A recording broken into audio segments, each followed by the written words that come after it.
Yo, chat, yo, chat, yo, chat. Wait, do I have something else playing? No.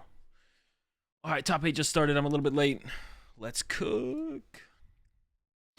Dude, I'm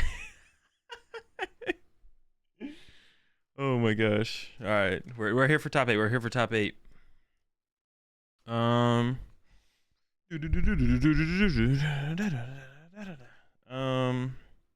This should work.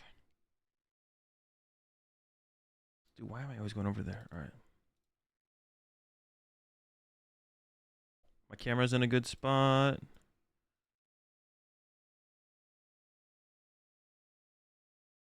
I go a little bit bigger though. A little bit smaller. Put it like there. I don't know, I like things looking like nice, so I go to my way to make it. Needs to be symmetrical and stuff.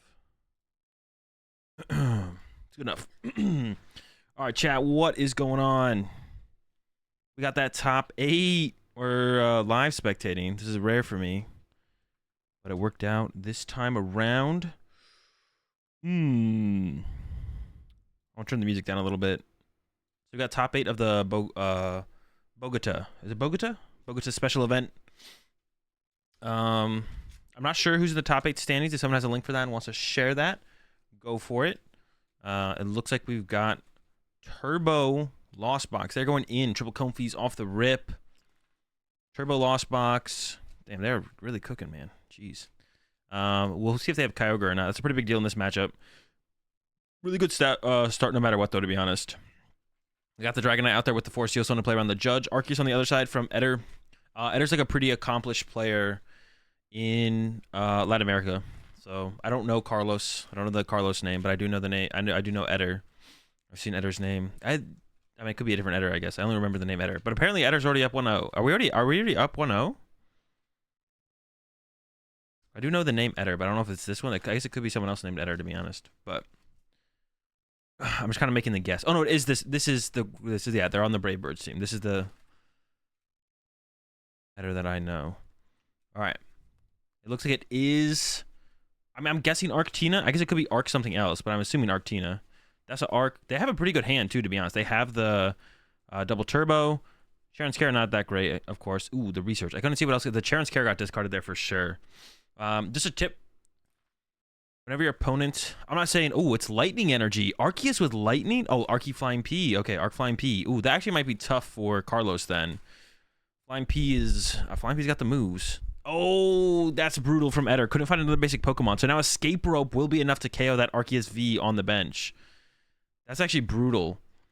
And only 2 lightning energy in the deck as well. Dude, this is 2 discarded off the research, 2 in the hand, 2 off the Trinity Nova, Trinity Charge. How many players are there? I have no clue. Yeah, I have no clue. That's rough, though. Yeah, an Escape Rope will do that Arceus in big time from Carlos. Carlos, to be honest, I would predict Carlos just wins the game if Carlos has the Escape Rope KO on the bench. My prediction is Carlos literally just wins the game. So we'll see how it goes. Like I said, I don't know what Carlos is for sure playing. Definitely has Sableye, so that's your way through Flying Pikachu. Eder could play the Espeon VMAX. That's also a possibility as well. I think that's an Escape Rope. It's already looking quite dandy here for Carlos. Another thing big in this matchup, Echoing Horn and Kyogre. Those are the big things. Echoing Horn and Kyogre, if they run it or not. Maybe they don't. Oh, no, but they're lining up the Cram. No, you definitely would want to grab. Cram is still okay here to grab. You'd probably want to grab Sableye, though. Grabs the Cram, though. So maybe doesn't have that explosive start that I thought they could potentially have here. Maybe not quite there. They have like 4 in the Lost Zone right here. So they're pretty close. Yeah, doing pretty close here. They have a lot of switch cards left, though. Hold on. Carlos has still got some switch cards. Does want to thin out the deck, though. So he wants to just guarantee the attack, it looks like here. There's the rope. They have at least another switch card in the hand. So they got some switch cards left here. Where are the Colress, though, for Carlos? They haven't played a Colress yet, so I'm assuming proper sequencing here would be to play the Colress before the Comfies. So Carlos is short on Sableye to the Lost Zone. Kept the Lightning Energy. Has a switch card and a retreat. So can still get there. Switch card. Horus? No. Wait, no, they play. Wait, but they still have 4 Sealstone. Oh, no. Carlos is cooking. Carlos still has 4 Sealstone, but they're shaking their head. Did they forget about their own 4 Sealstone? Did Carlos forget about their own 4 Sealstone here? They have the Recycler and a Gate in hand, I think. So they could go hard retreat, Recycler, Gate if they had to, if the energy in the deck doesn't line up well. No. Did Carlos forget about their own 4 Sealstone? No. I think Carlos... Wait, did they use it turn 1? He used it to grab Battle VIP turn 1? Oh, okay. Okay, they already used it. All right, I thought they had an insane turn 1 and didn't use it yet. Okay, my bad. All right, the hit is still solid, though. But we should be seeing this Dragonite going down. Eder should be knocking out this Dragonite for sure this turn. Starbirth, get Boss, get something else. I don't know what else you grab here as Eder.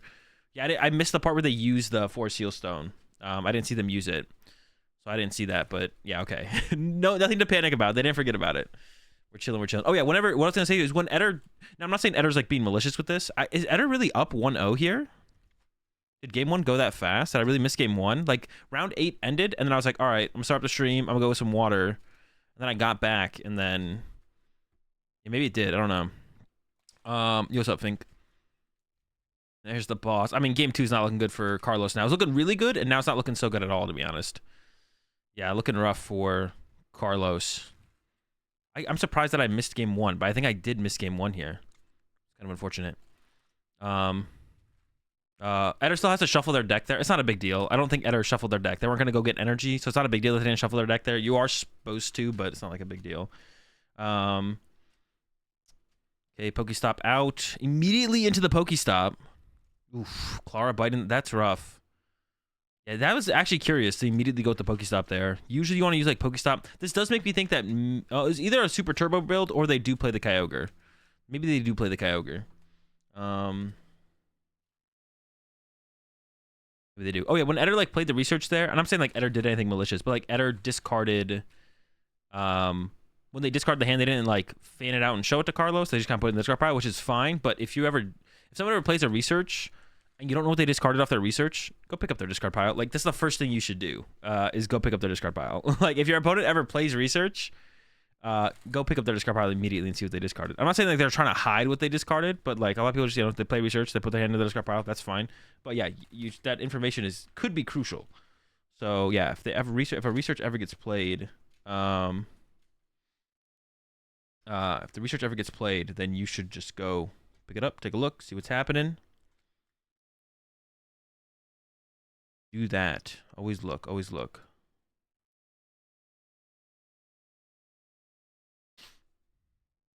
There's a chorus finally from Carlos. Unfortunately, he didn't have it last turn. If they had it last turn, they would have been chilling.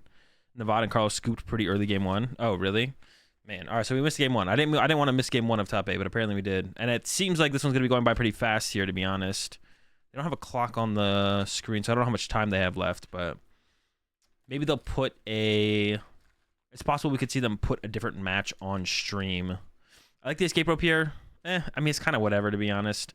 Like, you force up the other Arceus, but maybe you do want to get through the one with that has the choice belt. Is the final result somewhere? Or is this live? This is live.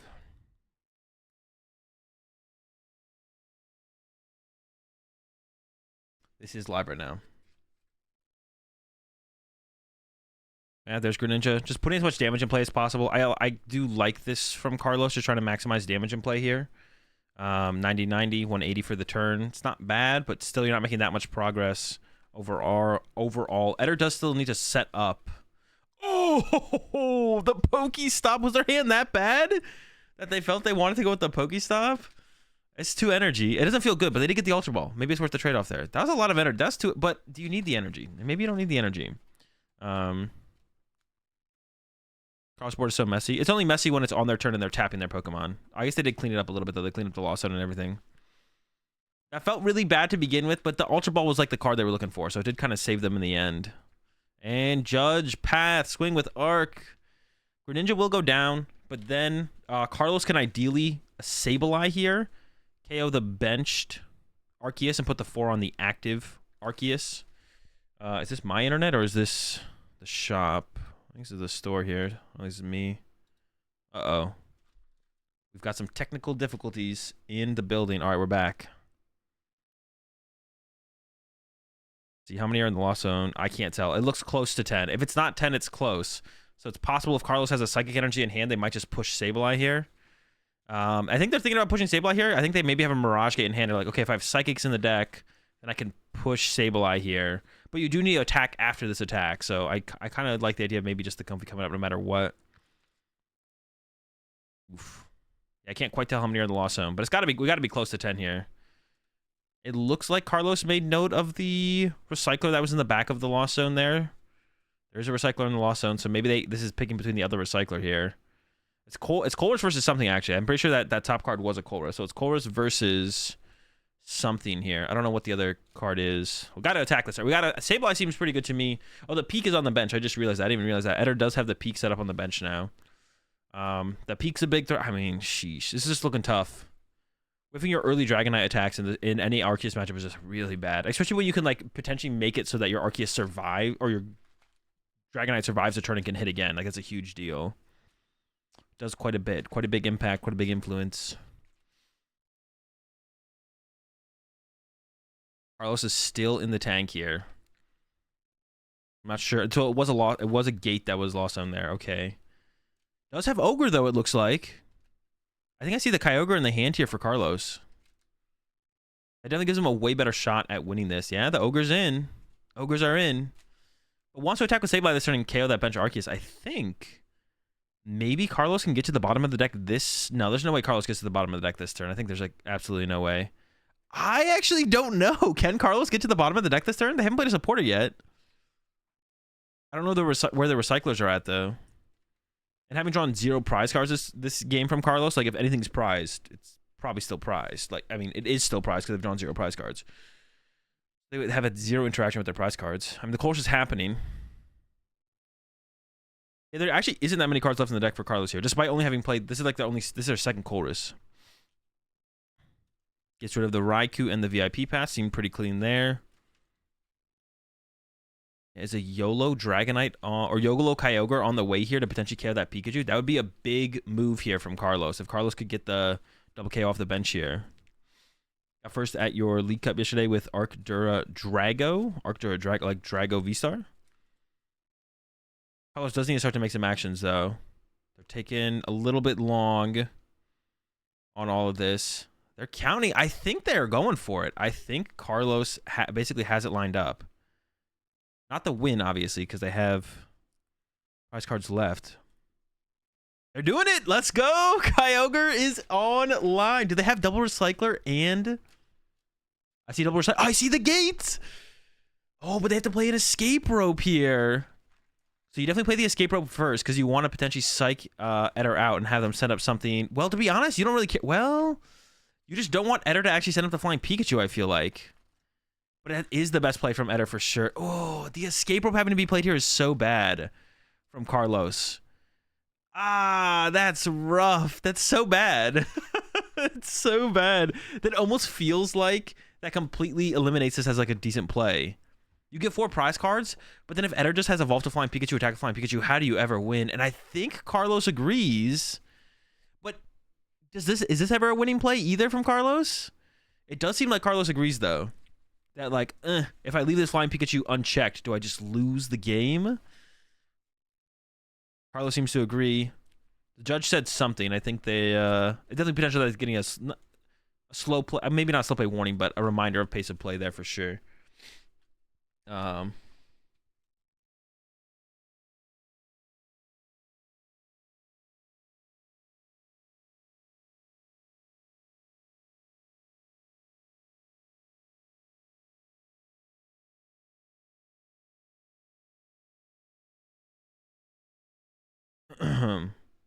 And isn't there a way to like a bookmark a tweet now? I gotta bookmark this tweet. I'm just gonna say with the retweet.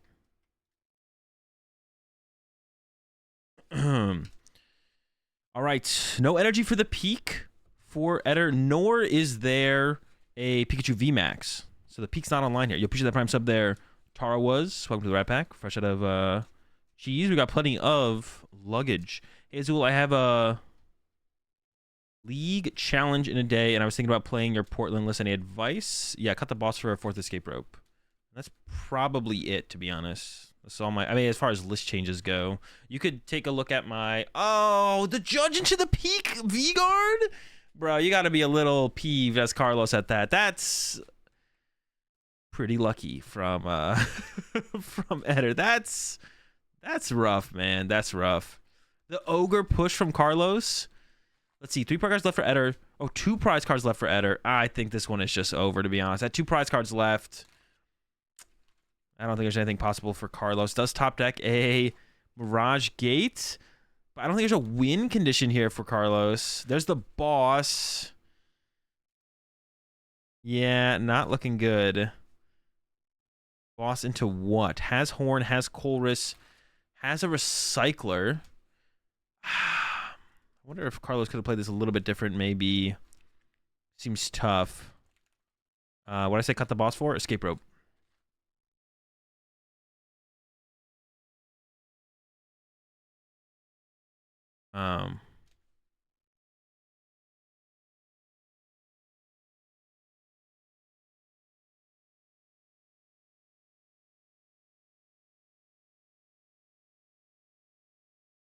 And that was the concession from Carlos.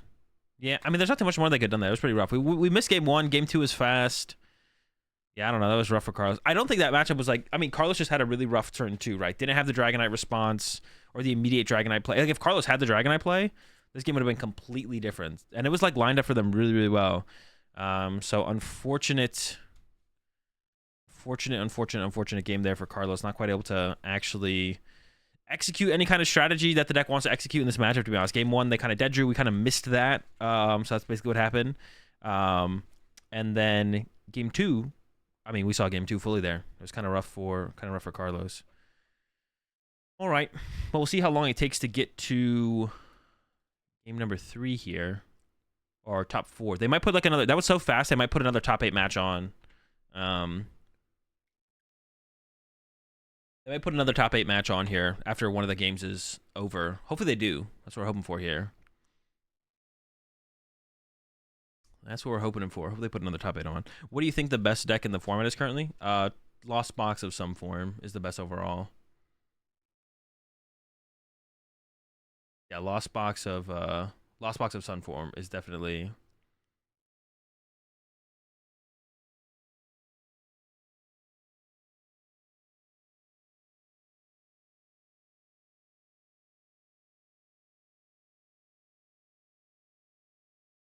Lost Box of Sunform, I think, is just like overall the best deck in the format. Of course, like meta based, it could be different, but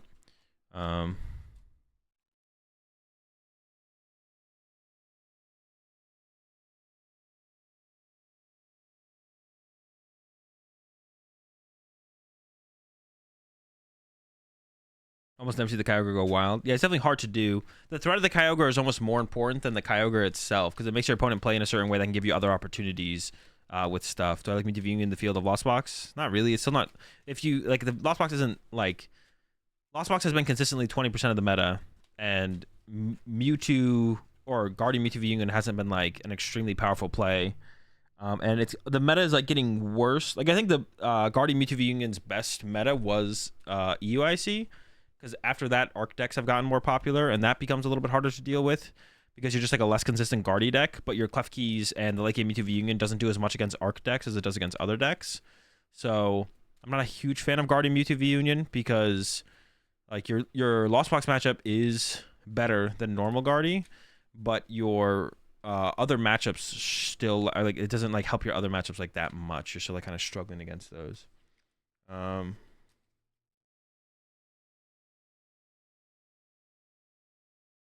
Doesn't quite work.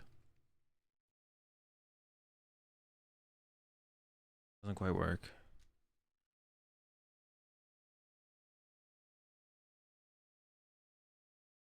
Round 7 of Sao Paulo is unbelievably... What was the matchup charge of Sao Paulo round 7? That was so unbelievable.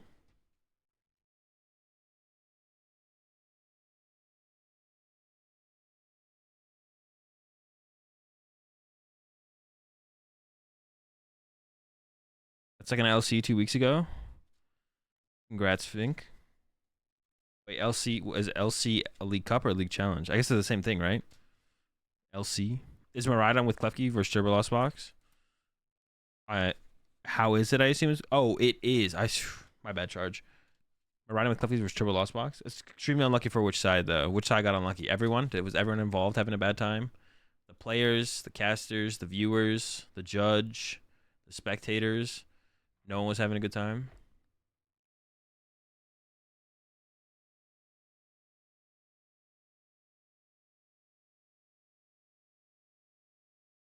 I've been testing the Defiance ban, and you basically hope that Arcanas can KO the V-Stars. Wonder if Festival helps. And Festival would help a little bit. You could also do Picnic Basket. Also, I mean, if you're trying to KO V-Stars, shouldn't you just play Choice Belt? Because, like, theoretically, you can get ahead, and then... Have I tried Nathan Trafford's Arc Pile yet? Nope, because playing on PTCG Live is miserable, so... I tried to play some games yesterday on PTCG Live. It did not go very well, because, like, it felt like a third... Maybe I'm over-exaggerating a little bit. At least a quarter. It felt like at least... Well, I could be... But, like, all right, so I say it's a quarter of my games were determined by a bug or a glitch. Even if it's, like, a fifth or a sixth of games, that is still so many games. It's just so annoying. Yeah, like so many of my games were like just determined by a bug and a glitch that I couldn't even really play on PTCG Live yesterday. I tried though. I tried. Just like bug after bug after bug after bug. Turbo Lost Box lost with a 0.02 situation in game 3. That is unlucky. I find it hard to settle on one deck recently. I do quite enjoy Lost Box though. Been playing Guja with Vulpix V. I mean, Guja, like the Vulpix and Guja just doesn't do anything, right? Like against, is it like for the Guardian matchup, I'd assume? Is PTCG Live even good to use to test out decks? It has been horrible odds.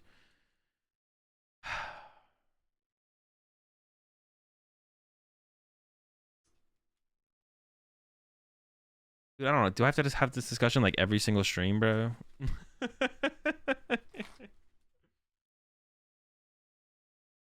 Oh, I actually like popped my shoulder there. Ultra Balls are cracked. Y'all are def baked on the pod. Ultra Balls are cracked. Ultra Ball sucks. Playing Ultra Ball. Oh, wait. I see who's saying that. What's up, Gantner? Bug glitch, not a full game, or people conceding was yesterday's stream. Could you give me a link, Charge? I can permit you if you want to send me a link. I think you gave me a link before, to be honest, but I look at it. I actually wanted to show something else on stream today that I haven't seen in years, and then when I went back and watched it, it like blew my mind. It was insane. Dude, it's just wild. It's just wild. Because I've been talking a lot about shuffling and the potential for cheating and all that stuff like that. And then I like went back and like looked at some old controversial, not really controversial, some old stuff that had been brought up back in the day that I'm sure a ton of people just have not seen. And going back and rewatching it, bro, mind blown. I can permit you again if you need me to, Charge. I don't know if you're going to get in 60 seconds. So let's respond to Rose Rob. Is PTCG Live even good to use to test out decks? It has been horrible odds. So you're saying the RNG of PTCG Live is horrible? No, it is not horrible. RNG of PTCG Live is just fine. You can only have, there's two ways you can have this go. Either you believe the RNG of PTCG Live or PTCGO is worse than IRL, which means you cheat IRL, or you're fine with the odds of PTCG Live and PTCGO, which means you don't cheat. You get to pick one of them. You have to be content that PTCG Live and PTCGO are giving you correctly randomized Pokemon card draws, or you cheat in real life. It's only one of the two. You can only have one of the two. You can't have it both ways. You can't not cheat and then think the RNG of what's it called is I don't know, bad or corrupt or whatever you want to call it. Like it's just not how it goes. A good example of that was if you looked at the results from online tournaments in general, you see kind of the same names popping up in top 8s, or you could even look at some of the most competitive online events ever, which is the Limitless qualifier tournaments and the Players Cups, and a lot of the best players in the game who plays well at IRL tournaments also were taking up many, if not all, the spots at those tournaments as well. So that's a good enough. That should be a good enough example that it wasn't just like a full RNG Joe Schmo. What's it called? So the Vulpix comes in great against Gardevoir.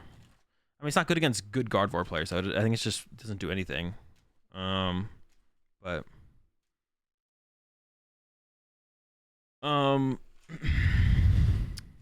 seems mid, but I think any decent Guardy player should be able to handle it fine. It'll never win you a game against Guardy. It just make them might play a little bit slower, but like it increases their odds of winning maybe overall by you having it in the deck. Like it doesn't even seem like it. Well, that's not true actually. Actually, you know what? I actually take that back. Because in Goodra, you play like a bazillion switch cards. I actually take that back. They can't Ralts trap your Vulpix in Goodra because you play a million switch cards. So you can just be like, all right, switch, retreat, attack with Vulpix again. Actually, Vulpix in Goodra seems fine. I take it back. Because in my head, I was just like, it's like the same thing as when you go up against Arc, right? And it's like, all right. Hey, Azul, have you seen TPC is saying that they're no longer using physical cards in tournaments? It's going to be PTCGL only. Dude, I would just quit. I would not play. I would just go do something else. Start playing. I'd probably pick up One Piece first and try out some One Piece because the little bit I played of One Piece is enjoyable. Try hard One Piece. Flesh and Blood seemed kind of cool as well. Check out Flesh and Blood. I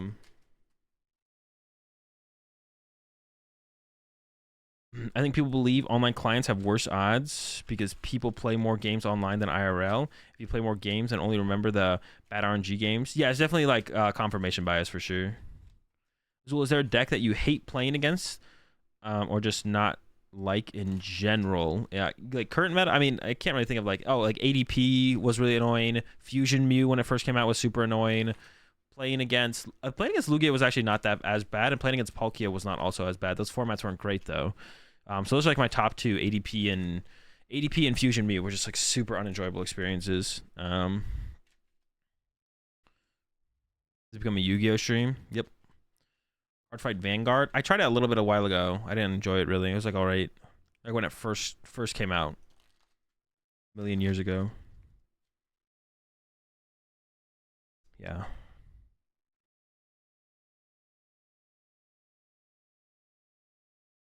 Dude, I want to show. Hang on, I just want to show something. I thought this was hilarious when I saw this. And I'll keep the sub Polo stream pulled up. Let me see if I can find it.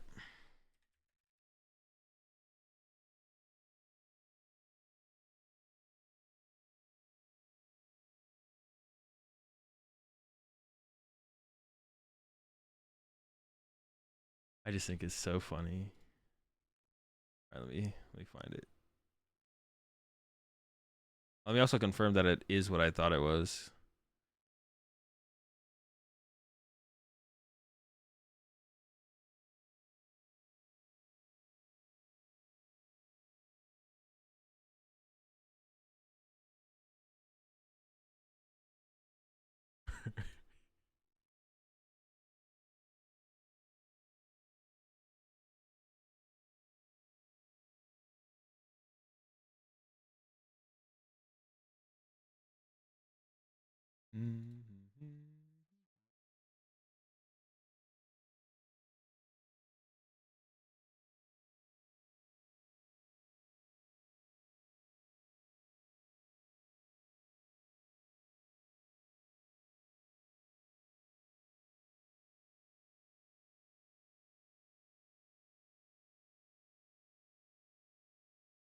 This was wild. All right, hold on. Dude, holy shit. This is crazy. Bam, bam, bam.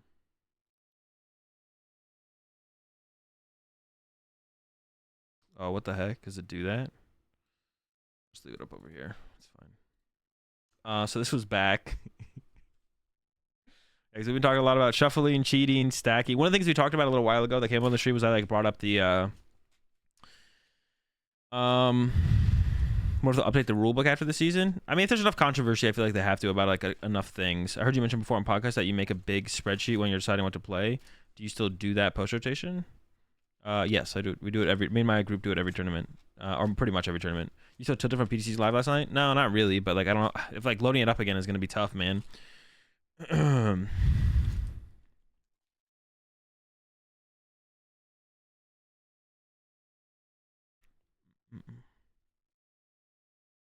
How many times do you reset PTCG Live a day? I don't play PTCG Live every day, so I don't know. I mean, I'd say I do it probably on average at least once every time I stream. Yeah. Yeah, every time I stream. At least once every time I stream PTCG Live, I think I reset it. At least once. I'd say at least once. At least once.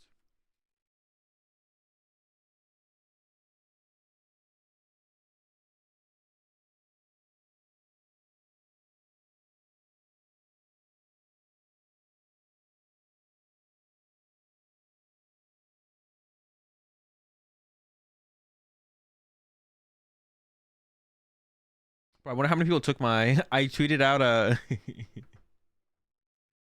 I tweeted out a card shuffler on Twitter. I wonder how many people were taking me who took me seriously though. I do not think we should use card shufflers at tournaments. By the way, if anyone saw my tweet and thought I was serious, I was no.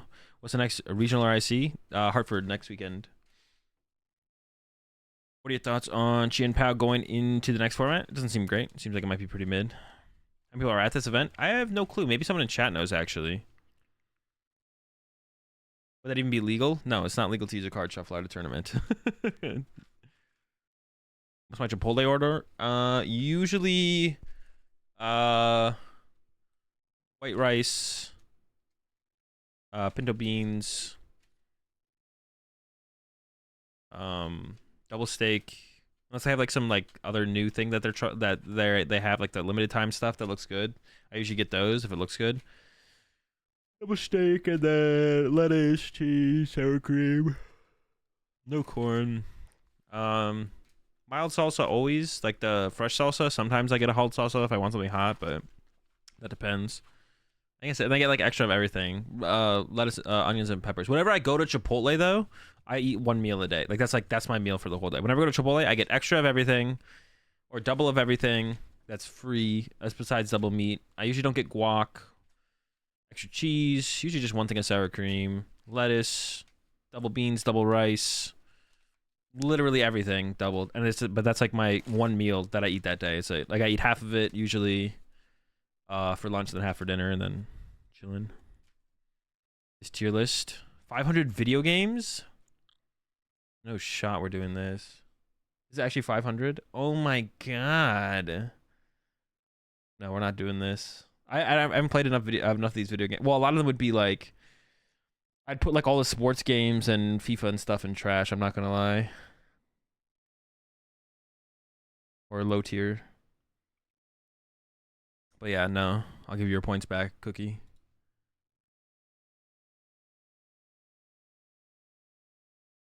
Top 10 shuffling tactics. Tactics. We're allowed to buy a $5,000 special machine and make a barista stream. If you're buying the machine, I can do a barista stream. On you. What is Lugi's hardest matchups? Guardi's unfavorable, I would say. It's like not like too bad. It's definitely unfavorable, I think, though. Against like a turbo build. If they're not playing a turbo build, if they're playing like Clef Keys and Mewtwo V and stuff, they're like usually less slower and you're usually favored. Do I speak Spanish? No. Anyways, maybe just Guardy, to be honest. Gudra's tough if you don't have Dura or if you don't have Ursha Dura though. Gudra's unfavorable. So, but that's like usually solved because you usually play one of those. Tier list of top 10 worst pile shufflers. I don't know all of them. The last 10 people to pile shuffle. The last 10 people to pile shuffle. All right, Gantner, but you wanted this. Yeah, the last 10 people to pile shuffle are the top 10 worst pile shufflers.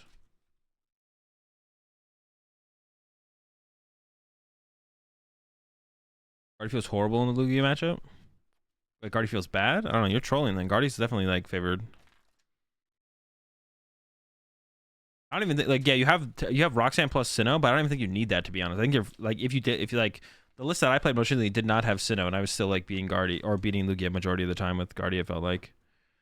And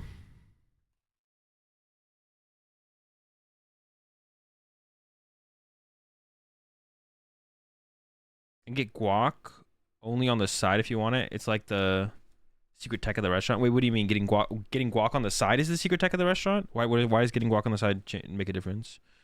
They could have just put Dragonite and got this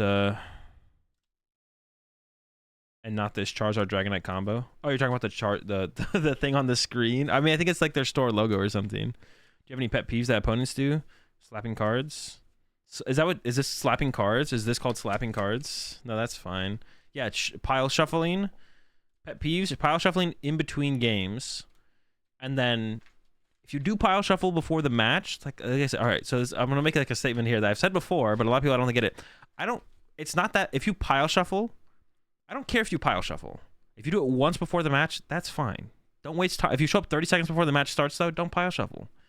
You know, because then you're eating into the time of the match. My problem with pile shuffling is that people think it makes their deck more random or adjusts the RNG of their deck, which it does not do. I'm not the best at explaining this, but it just doesn't do that. So if you want to pile shuffle once before the match to count cards, you don't show up 30 seconds before the match, that's fine. But don't pile shuffle in between games. Also, when you pile shuffle before the match, don't pick up 2 piles and shuffle them together for like 7 mashes and then pick up like another pile, or pick up the bottom 3 and shuffle them for a while, and then pick up the top 3 and shuffle them for a while. You're not doing anything. If you want to do it to count, but don't shuffle the piles. Pick up all the piles after you count your 60 and shuffle. That's it. Don't pile shuffle in between games. And what was the third? I had like another thing that was a pet peeve. Pile shuffling between games before the match. Yeah, it doesn't change. It doesn't adjust the RNG of your deck. Pile shuffling doesn't adjust the RNG of your deck. It just doesn't do that. This is not like a, and also like this is not like an opinion thing. like I don't know. It's hard to like, and that's like it's not an opinion thing. It's not like, oh, my opinion is pile shuffling doesn't do anything different than 10 mash shuffles, and you think it does. It's like, okay, well, we go our separate ways. It's just no, you're wrong. And then you're just living in ignorance. That's it. It's not an opinion. It's just facts. If you want to pile shuffle to count your cards, I don't care. Don't do it in between games. Do it at the beginning of the match. What did I say my other pet peeve was?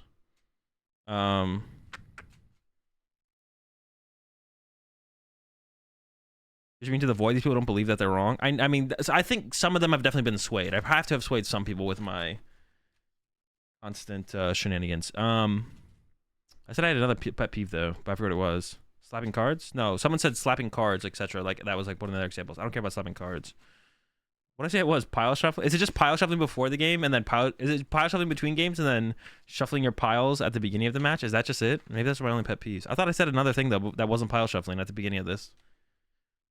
Extra pile shuffle rant. I thought I said something. Fuck, what did I say? Dude, I said something. I know I said something. What about when you break down the deck? What do you mean break down the deck? Explain what that means. You mean, what do you mean when you break down the deck? Flap cards happen. It's just a fidget. It's a fidget. It's something to do while you're waiting for your opponent to turn. Like spread it out. It just doesn't matter, Loco. It doesn't matter. It doesn't create anything. Like, oh, if you stacked your deck, into energy Pokemon and trainers, and then pile shuffled, it's not doing anything different than that if you just did like 10 mashes. If you just do 10 mashes, it's literally the exact same thing. Your deck is random at that point. It's sufficiently random. And in fact, actually, this is perfect because we're about to watch a video on it. If you break down your deck pile shuffle and then don't sufficiently shuffle afterwards, you're literally just cheating. Like, okay, if you don't know it's cheating, it's not cheating, but it's hard to call it not cheating. So, pile shuffling 2 small piles. Dude, I thought there was something that wasn't pile shuffling that was a pet peeve though. Now I'm kind of tilted if that's my only pet peeve in the game is pile shuffling. Oh yeah, people being bad at rolling dice is a pet peeve. People not knowing how much they have to shuffle that one's not as much of a pet peeve because I think that just like newer players for the most part don't know how much they have to shuffle. Like this last week at Portland, I played against mostly players who are all pretty much mostly like seemed like they're like accustomed to playing in Pokemon games. I'd seen their name before as well. And I was like, and they all knew how to shuffle. Like I don't think I hit a single person who I had to shuffle their deck more at Portland. But everyone I played against, like I had noticed I'd seen their name before. Like they just came off as like they had been playing for a little while. Except for my first round opponent, they were it was their first regional, but they shuffled reasonably. So, yeah, people not knowing how to roll a die properly is cringe. Like it's not that hard to roll a die. Stop flipping coins. Flipping coins is also cringe. I wouldn't say it's like a pet peeve of mine, but it's just really cringe to flip a coin. Like you're cringe if you flip a coin. It just is. Just roll a die. So much easier to manipulate coins and dice. And when you roll a die, just be like, just double handcup it. Like any other way you roll a die, like can be interpreted as like doing something malicious. Just double handcup, shake the die, and drop it. Like it's not going anywhere. Yeah, people who like hold the die like this a little bit off the table and just like drop it over. I'm like, bruh, come on. It's that's like one of those really awkward things where it's like if if they're bad at rolling the die and the die ends in their favor, it's like I never tell someone they have to re-roll a die when they do that, when they roll a die really poorly and it ends in their favor. I never say, okay, you have to re-roll that. I always say, next time you roll a die, you have to roll it better. I have had an opponent roll it bad after that, and I'd be like, all right, you have to re-roll that. And it did end in their favor. I was like, all right, now you got to re-roll that. Like, I told you have to re-roll it better. You definitely have to re-roll it better. If you want to bring a judge over here, I don't care. We can show them how you rolled it, and they'll agree. But yeah, the first time, even if it ends in their favor and they rolled it really bad, I never tell them they have to re-roll it because I feel so weird to be like, well, ending your favor, that's why I want you to roll. No, I don't want, like, that one feels awkward. I maybe shouldn't, like, maybe I should put my foot down a little bit harder on that, but why is flipping a coin cringe? It's just cringe. It just is. I don't know. What would you do instead? Roll a die. Just roll a die. But do make a little fist like you did. Yeah, just make a little fist around the die and freaking drop it. I don't know. Yeah, I could theoretically be a little bit more harsh on that. But yeah, usually when someone is rolling really sloppily, I tell them, all right, you just gotta next time you roll, just roll better. And if they don't do it, then I do. Then I am like, okay, you gotta re-roll that. I have had some people I have had some players who I'm like, all right, you rolled that really poorly. You just do better next time, and they've been like, no, I'll re-roll it now, even though it landed in their favor. So. I was like, you don't have to. I was like, that's not that big of a deal. But they're like, no, I will. Like, you're right. I rolled poorly in this. So there's been some pretty stand-up people who, like, you know, which is cool to see, but it doesn't roll. Yeah, I know, dude. Just forget it. Just, yeah. People are really bad at rolling dice. How do you roll badly? It happens, man. I mean, when you play as much Pokemon as I do against as much people as I do, everything happens. Yeah, flipping a coin is weird. They even do that for the Philippines finals yesterday. Yeah, flipping coins is just weird. Just don't flip coins. It's cringe. Flipping coins is just cringe. Oh my god, Azul's coming out with another opinion where it's like, just let them flip their coins, man. You can flip your coin. I'm obviously can't physically stop you from flipping your coin. Jesus. It's still cringe, though. Like, well, I don't know what you want. What would I do instead? I'd roll a die. Bro, why do you keep saying so? What would you do instead? I literally told you, roll a die. All right, deep breath. See you in a little bit. How do you deal with new players that are playing extremely slow without being rude? Just tell them you have to pick up the pace of play. Like, it's not being rude. You have to think about it like you're in a competition in a competitive setting. If your opponent has any competitive integrity, like I've been playing too slow sometimes, and when a judge tells me or my opponent tells me I need to play faster, or a judge tells me I need to play faster, I'm like, yeah, you're right. I do need to play faster. I don't blame the judge. I don't blame my opponent. If your opponent has any competitive integrity, and if you have any competitive integrity, if someone tells you you rolled a die poorly, or that you're playing too slow, or you didn't shuffle enough, you should be able to sit there and be objective about it and be like, you know what, you're right. I was or I wasn't. Or if you do think you were in the right, then be like, no, I rolled just fine, or I shuffled just fine, or I'm playing at a fine pace of play. But anyone who has like any competitive integrity can sit there and be like slightly objective and be like, nah, you know what, you're right. I did play too slow. And if you're not playing against someone with competitive integrity, then fuck them. Who cares? Like, if they're gonna get there pissy because they're not shuffling their deck properly, and you tell them to shuffle their deck properly, then who cares? Like, I had a player at UIC who got kind of a little bit pissed at me because he was shuffling upside down. I was like, can you not shuffle upside down?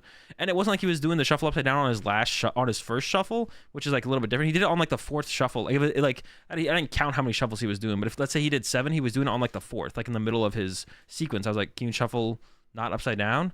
And he got a little pissy at me, like he scoffed at me or whatever. And I mean, fuck him, dude. I don't care, bro. Why are you shuffling upside down?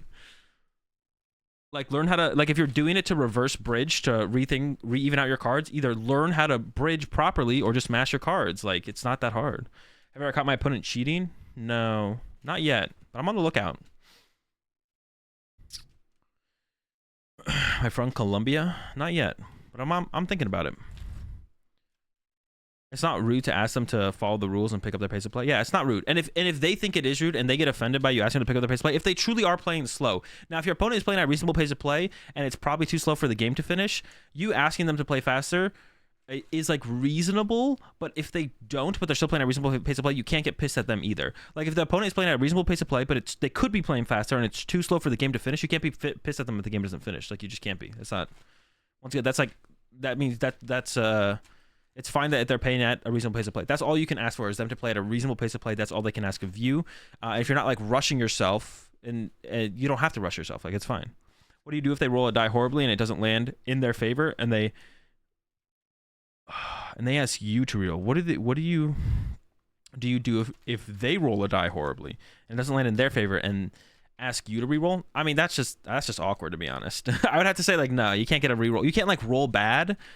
Yeah, if you're the person who rolls the die and you roll it sloppily, theoretically you could roll it sloppily on purpose, and then if it ends in your favor, you don't bring it up. But when it ends in not in your favor, then you bring it up. So no, if you're the person who rolls the die, whatever the verdict is, you can't have any discussion over if the verdict should change. Only a judge or your opponent could have a discussion over the verdict of if the roll was not allowed, irrelevant of the outcome of the die. If I ever play against Azul, I make sure he catches me cheating so I can make a twit longer. Wait, so you can make a twit longer? What, that I was trying to rule shark you?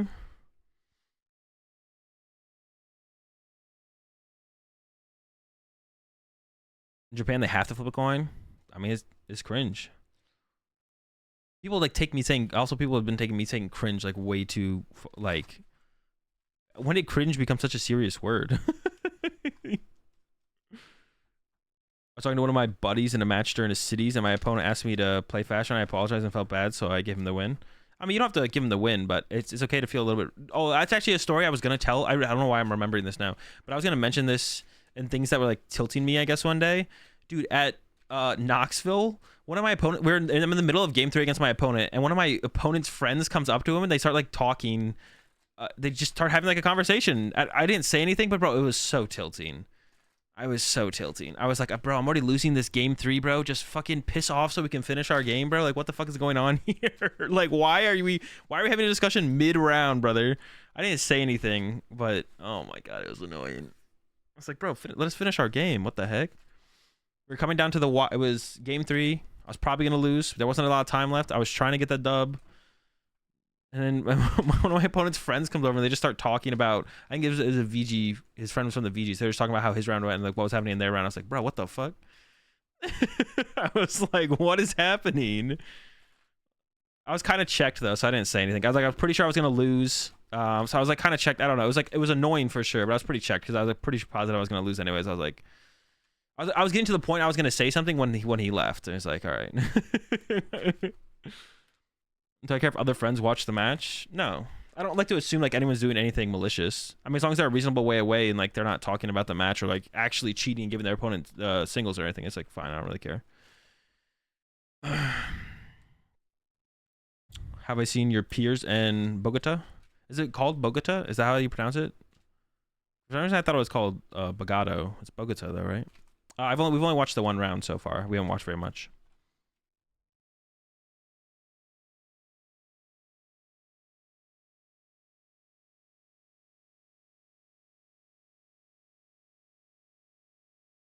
Bogota has an accent, yeah. Bogota. Bogota. Bogota. That close? Bogota.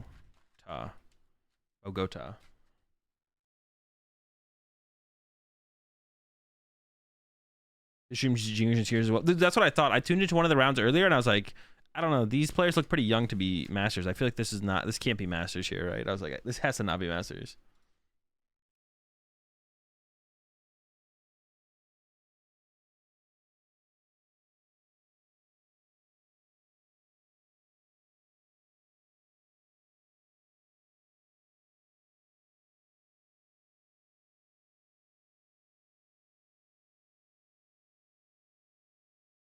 I had to put out my tweet.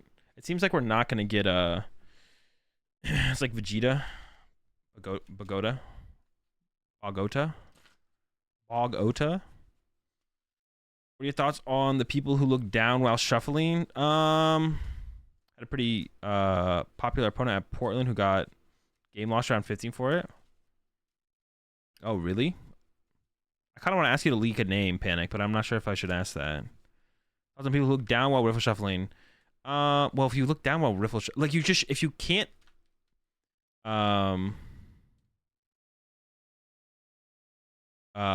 if you can't shuffle in a certain way, without not being able to look at your cards, then you should work on learning how to shuffle. You should work on learning how to shuffle that way if you want to shuffle that way without looking at your cards. And like the most standard way of shuffling is mass shuffling. So if you can't mass shuffle without looking down on your cards, then you need to like work on being able to do that without looking down at your cards. It's just like that simple. Obviously, like, if it's someone's first regional and they've only been playing for a little while and they haven't quite learned how to mass shuffle without looking down at their cards to make sure they don't drop in cards everywhere, like, there's not too much you can do about it, to be honest. I don't think it's like the end of the world, but everyone should, if you're going to continuously play a card game at competitive tournaments, you should learn how to riffle shuffle without being able to look at down at your cards. And you should be able to learn how to mass shuffle without being able to look down at your cards. You just need to do it. It's just like, it's not like a thing. Like, you just eventually learn how to do it. Just go do it. Go learn how to do it. You better figure it out.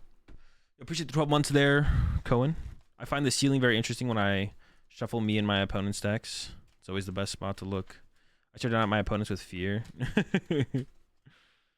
Just out of habit, but then at the last two shuffle, I try to best not look away. I mean, but okay, so the reason that's a problem, DigiTales, is like, if you search your deck and then mass shuffle 2 times, if that's not sufficiently random, then neither can be looking down at your deck for 5 shuffles and then looking away for the last 2. It's like the same thing. So like, you do need to learn to not do that. You need to learn to not look at your deck at the whole time you're shuffling. Yeah, it's something everyone needs to like just learn to. Just don't look at your deck while you're shuffling. I believe everyone can pull it off. And it's also not too hard to like learn to shuffle at like a slant, like this.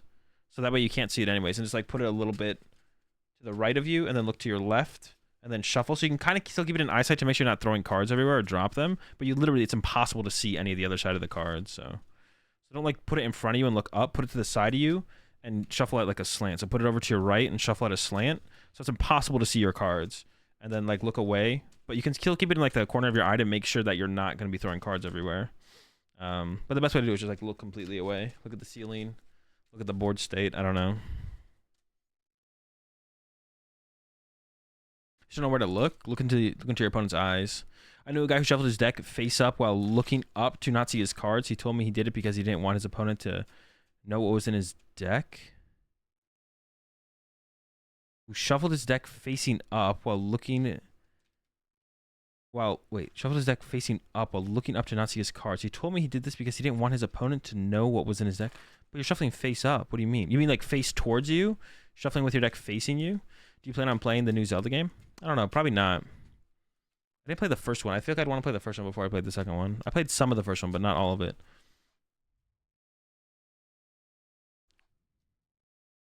Yeah, we should actually, you know what, the only real solution is actually to have judges blindfold people when they're supposed to shuffle their decks. So we should have judges should carry around blindfolds and put them on people when they're going to like finalize the shuffle for their situation. They appreciate 3-month resub there. Ginutaj? Yeah, that's like the only actual solution is for judges to carry around blindfolds or paper bags or something and put them on people's heads when they shuffle. That's kind of freaky.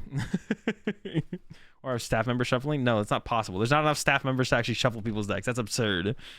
That's just not a thing. People should shuffle their own decks and just learn how to properly shuffle. It's like not hard. It really is not hard. Learn how to, like, all people need to do is just learn how to properly shuffle their own decks. We don't need judges shuffling decks. We don't need blindfolds. None of that actually makes any sense. It's all stupid. You can't actually stop thinking and cringe and cooking now when I'm playing because of you. I mean, everything is either cooking or cringe. Like there's only 2 things. Either something's cooking or something's cringe. That's it. Or cooked. Sometimes things are cooked, but that's just like a same thing as cooking. You gotta end the cooking has to end at some point, and that's where it becomes potentially cooked. On stream one time, a guy shuffled his deck into his opponent's deck. Sometimes you get wild, bro. Sometimes you play your outs, bro. Play your outs.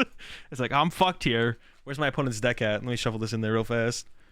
Wait, has top 8 already happened? Yeah, top 8 happened. We're way down top 4 now. I usually just look left or right and watch other games when I'm shuffling my cards. Yeah, do something like that. I don't know.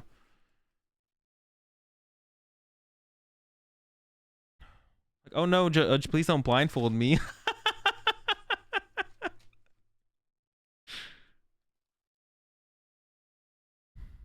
If you don't make your opponent do 60 card pickup to shuffle their deck, you aren't playing right. That's pretty random. Fuck, I can't believe that is random. That's what I should have said.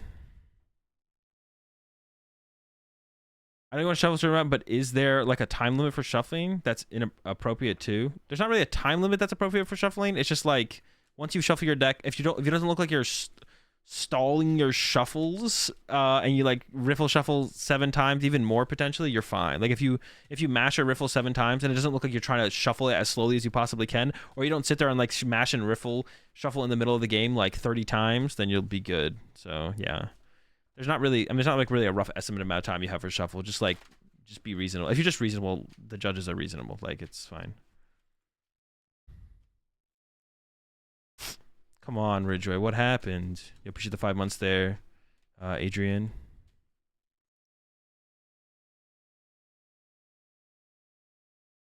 Shuffle till you feel like it's done. That's like reasonable to an extent, because obviously, like, you could be sitting there shuffling for 5 minutes till you think it's done. But yeah, that's what a lot of people do. They just have that. That's what I used to do too. I used to shuffle my deck until I felt like, okay, that's shuffled enough, and then I passed it to my. There's like this weird feeling. I don't know how to explain it. It definitely isn't rational, and I don't do it anymore. It definitely isn't rational, and I don't do it anymore. But like, the way I used to shuffle was like I'd shuffle my deck until I felt like, okay, that's shuffled, and then I pass it to my opponent. Like, it's not rational. I don't do it anymore. I'm trying to be as disciplined as possible. I'll just literally shuffling 7 times. I'm just gonna try and riffle match 7 times, and then give it to my opponent. I'm trying to be as disciplined as possible at that going to future events. Agreed, it's a feeling. Yeah, that's what most people do, I think, as well. It's like, it's just a feeling, because you're not told a certain amount. If like people were brought into a TCG, and they were like told how many times they were supposed to shuffle, then I'm sure most people would do that. But you're like, the only thing you're told is that you're supposed to sufficiently shuffle your deck, or like randomize your deck or something. That's all you're told. And you're like, well, I guess I have to figure out what that is by myself, right? It's like, okay, I guess I'll have to go figure that out. Is it a pet peeve that people shuffle between every search when they don't have to? Well, sometimes you forget that you're going to play another card, or sometimes you're like lost in thought. You're like, I'm going to do this to get this, and then you start shuffling because you're supposed to shuffle after the card is completed, and then you're like, oh wait, and I'm going to play the nest ball, this other nest ball as well, or something like that. So a lot of it is just getting lost in thought usually. That's usually the reason. That's like another thing I'm trying to get better about as well too, because I would do that. I've done that all the time. Is where like I'd play a nest ball, pick up my deck, start shuffling, and be like, oh wait, I have another nest ball to play or something like that. It's because usually you're just lost in thought thinking about what you're doing that turn, what you're trying to do next turn. Maybe trying to come up with like especially if it's like the first search on your first turn, then you're thinking about, okay, so I prize these things, so now what is my win condition based on that? So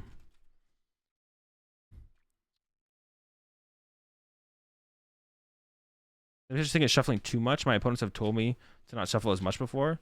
Shuffling too much is only shuffling too much only theoretically just leads to wasting time. That's it, Edwin. There's no such thing as shuffling too much. Like, in what is the outcome or consequence of that they said that shuffling too much leads to? Thoughts on riffling 10 times after first search after you reorganize your Pokemon energy? What do you mean, Shadowclaw? You're gonna have to go a little bit further than that. Oh, to prize check? I mean, that should be enough. Like 10 riffles should be enough. Can I shuffle for 50 minutes to get a tie? There's only one way to find out. There's only one way to find out. You don't need to stack your deck to prize check? Yeah, but it makes it more efficient to prize check. That's the argument of doing it, is that it's the most efficient way to check your prize cards.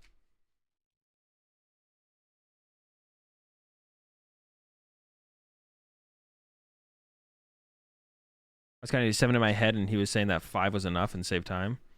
I mean, 5 is probably reasonable, but if you want to do 7, no judge is gonna enforce you to do 5. If you want to do 7 shuffles, like, okay, if you like play a nest ball, do 7, then play another nest ball, then you're gonna get called out for slow play. That's different. I mean, now if that happens like once or twice in a set because you're thinking, that's fine. Like, because you just like forgot that you're going back in for a second, that's fine. No one's gonna call you out for like slow play on that. But if you're doing like the final search on your turn, like if you just went Ultra Ball for B-Barrel, Evolve to B-Barrel, and your next action is draw with B-Barrel, if you want to riffle 7 times, like that's fine. 5, I think, I mean, if the judges think 5 is sufficient, then that can be fine. But what's my next event? Next weekend we got Hartford Regionals. Why are people slandering efficient prize checking? Because they don't understand it. They just don't understand why it's being done. The argument should never be that you shouldn't clump your deck to check your prize cards. The argument should be that checking 6 prize cards is just not good. Or you could make the argument that clumping and declumping should be banned. But the specific act of how to check for 6 prize cards that way shouldn't be slandered. I'll be right back.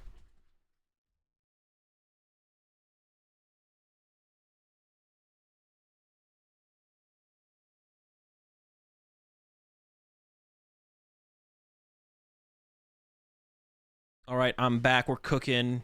Wait, top 8 round 2? Oh, is this another top 8 match? Wait, no, this is probably top 4, right? I assume they mean top 8 round 2 as in like top 4. All right, we got Eder and Jonathan Castillo. I've never heard Castillo's name before, but we know who Eder is. We just saw Eder playing. And we've got... I have no idea what's happening. Tina! Lost Tina? Oh my gosh, now someone's about to say, see Azul, lost Tina's in top 4. And I'm like, I don't care, bro. The deck sucks. Jonathan is literally just the luckiest player in the history of the Pokemon TCG. Like, what do you want from me? All right. Another Comfy coming out for... Now, this matchup I'm not sure about, to be honest. I think I'd favor Torres here.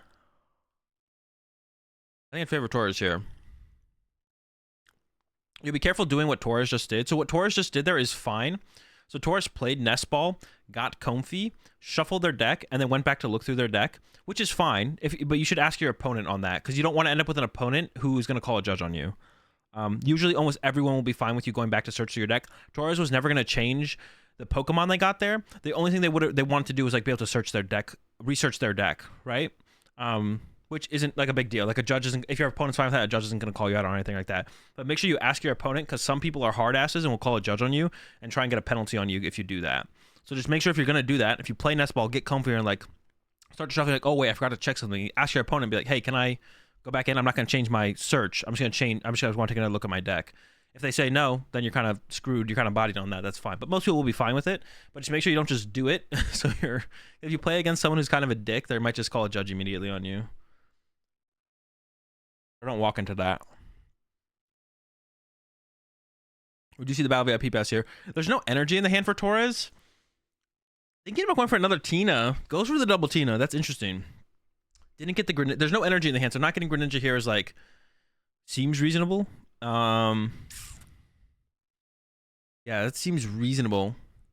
But has an escape rope in hand, so I wouldn't have hated to see a third Comfy here, to be honest, from Torres. Could have got Cram as well, because like it's not like they're going to be under a ton of pressure on this first turn from Eder.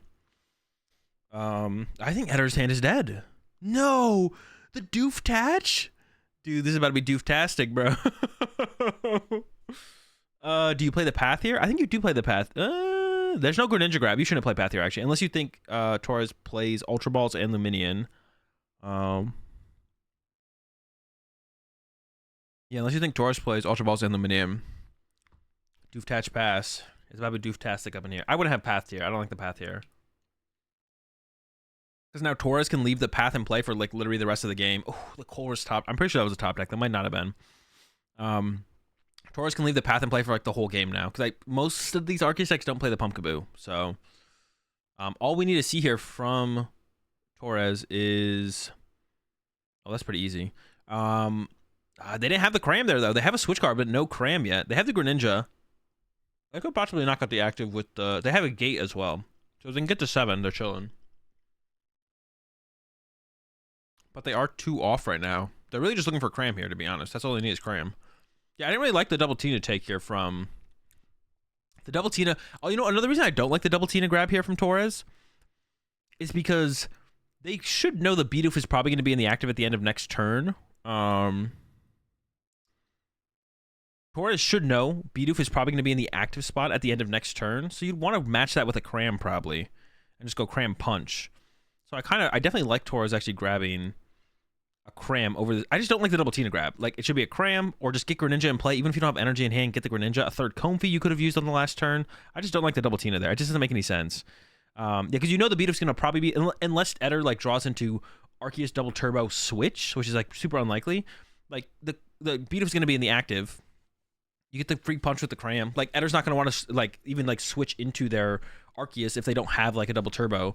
So they're not going to, like, leave their Arceus with a basic energy in the active to eventually get Tina knocked out. So third Comfy or the Cram there was just always better from Torres, I think. And we see that it's, like, kind of biting Torres here to not have more options. The double Tina, like, gives you so much less options than having, like, another Pokemon to work with. And the thing is, your Tina Vs are, like, very rarely under a lot of pressure as well. Like, Tina V is not under very much pressure. Pretty much ever from the Arceus deck, especially not like not even turn 2 it's going to be under pressure. Maybe turn 3, turn 4 is when they keep it. Okay, they can actually chase this down.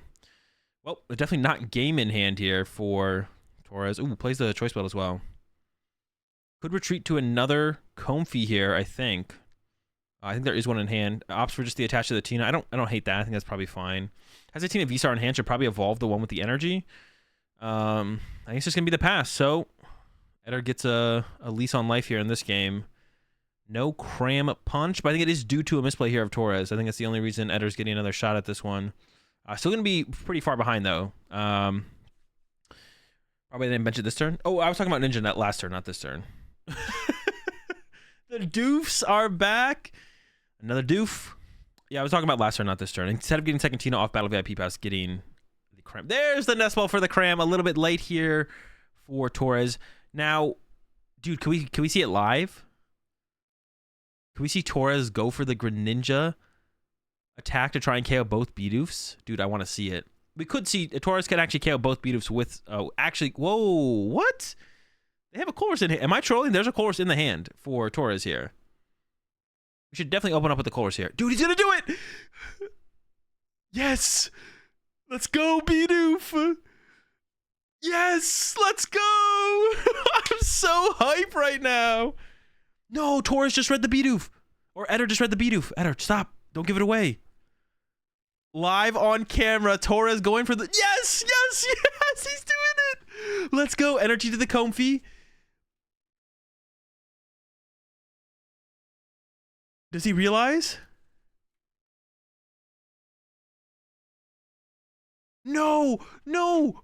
Dude, why is the judge reading the freaking B-doof, bro? You can't do that. Why are you hinting, dog? Let him get cooked.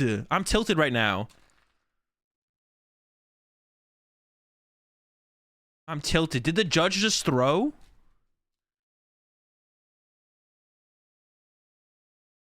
All right, what is Torres thinking about now? Torres has like a million play. Yeah, Torres trolled with the Torres trolled with not playing Colors first, to be honest, at first. I don't know what that was. Dude, that judge actually changed the outcome of the situation. I am so tilted. There's a nest ball for a cram. They did top deck cram. No, they top deck nest. No, they top deck the nest ball. Yeah. These energy on the Greninja are so wasted now. This is actually so funny. I'm actually tilted if the outcome of this game is impacted by that judge looking over there. It might not have been though. Eder maybe gave it away. To be honest, Eder maybe gave it away themselves, or it's also possible Torres asked the question. It's also possible Torres asked the question, or Eder asked the judge as well. So I don't want to just assume that the judge just kind of went out of their way to do that by themselves. Yeah, I don't want to assume that the judge went out of their way to do that themselves. Definitely don't want to assume that. But we can't hear the audio or like know the players' interaction. So to me, it looked like that the judge reached over and like interrupted the potential for a sick B-doof stopping play. So close, man. That was about to be so sick. Dude, it would be hilarious if Eder makes a comeback here still, though. That'd be insane if Eder... I mean, I don't think... Torres isn't playing like they have it. I mean, they just need to retreat the Tina, and they literally win. They have an energy in the discard pile, so I feel like they don't whiff here. They should have, like, a Psychic and a Grass. They should have a Psychic and a Grass in the deck here. There's the Grass to recover to confirm that, and then here comes the Mirage Gate, but we do need to make sure there's a Psychic here. No, there's a water, dude. I was actually... That could have been so hype. Oh, man. That would have been so hype if the Tina got stuck there, and then Eder started to make a comeback. Yeah. Why would he ask after the double gate? I don't know. That's what... I don't know. Torres was talking to that he won the game, but Eder said nah. Torres gestured that he wins, but Eder said nah. That's what you don't say anything. That's like... So that's like a misplay. And Torres should have announced the attack.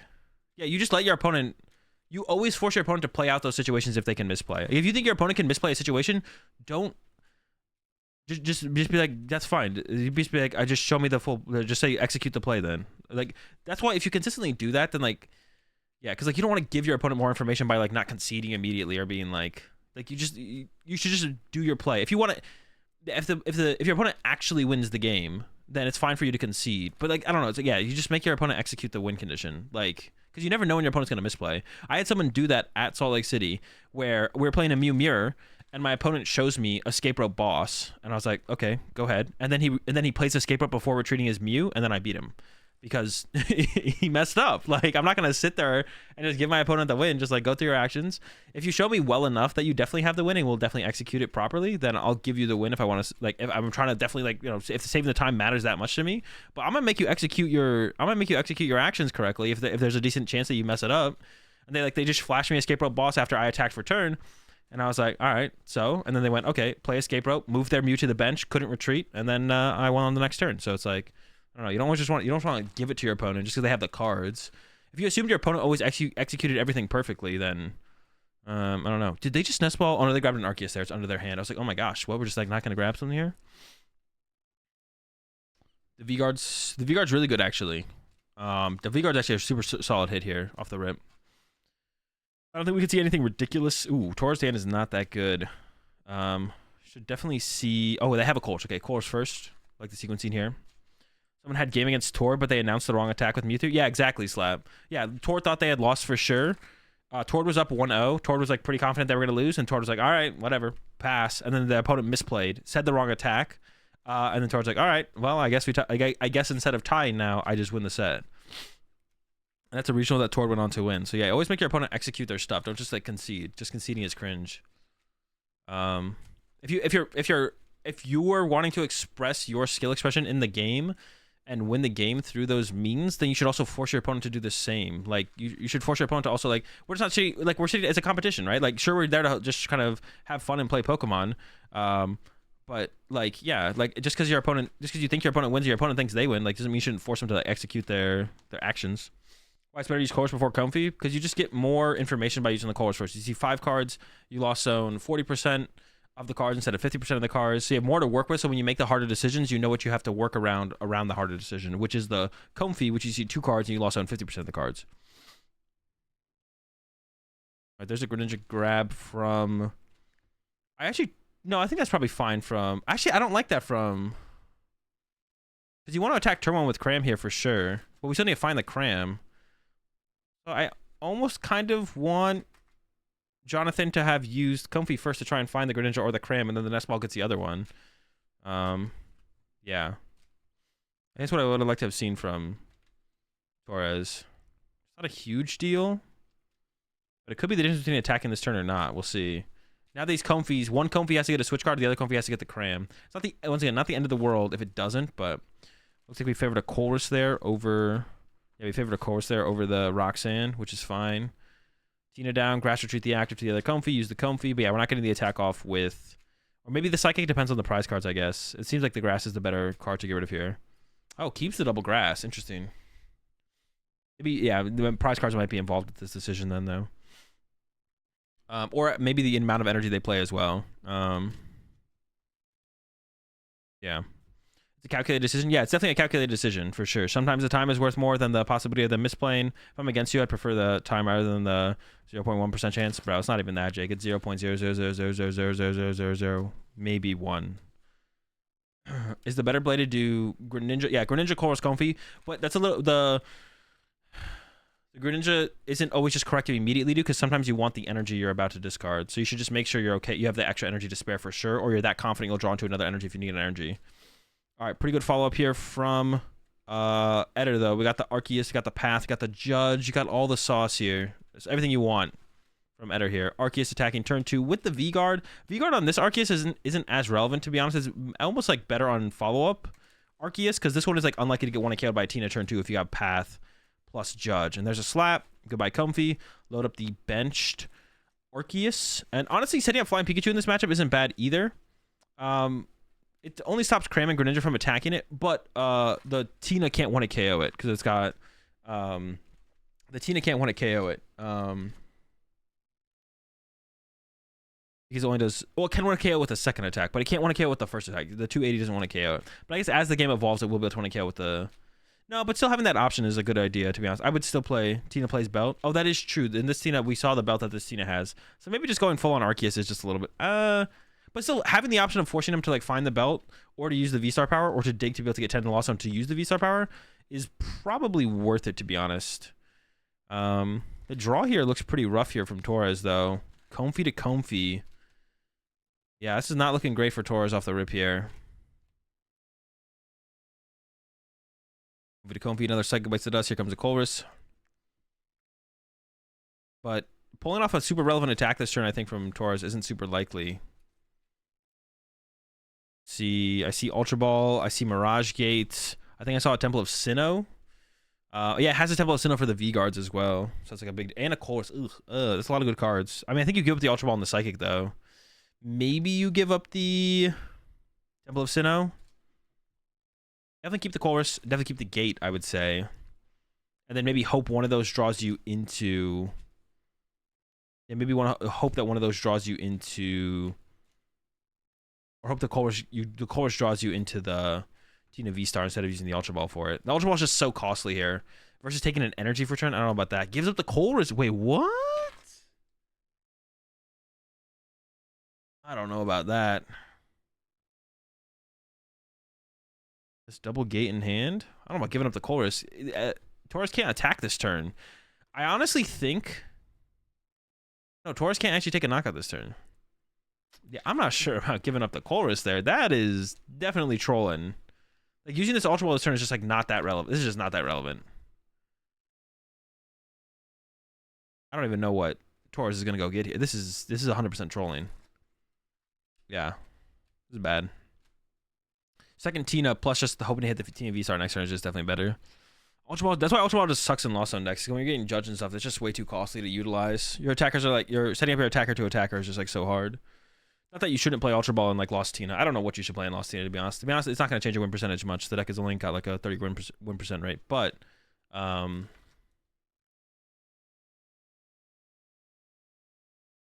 Ball, yeah, that's why Ultra Ball just sucks. Oh, wait, do they actually have the attack? No, but their attack here is not even good. Because of the V-Guard energy.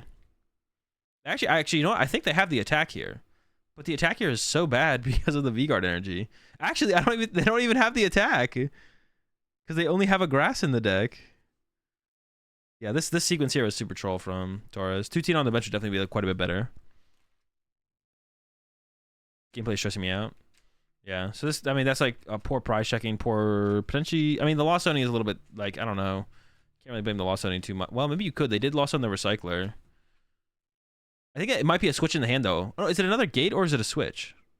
Oh, they have a 2-card hand. I thought they only had 1-card hand after that.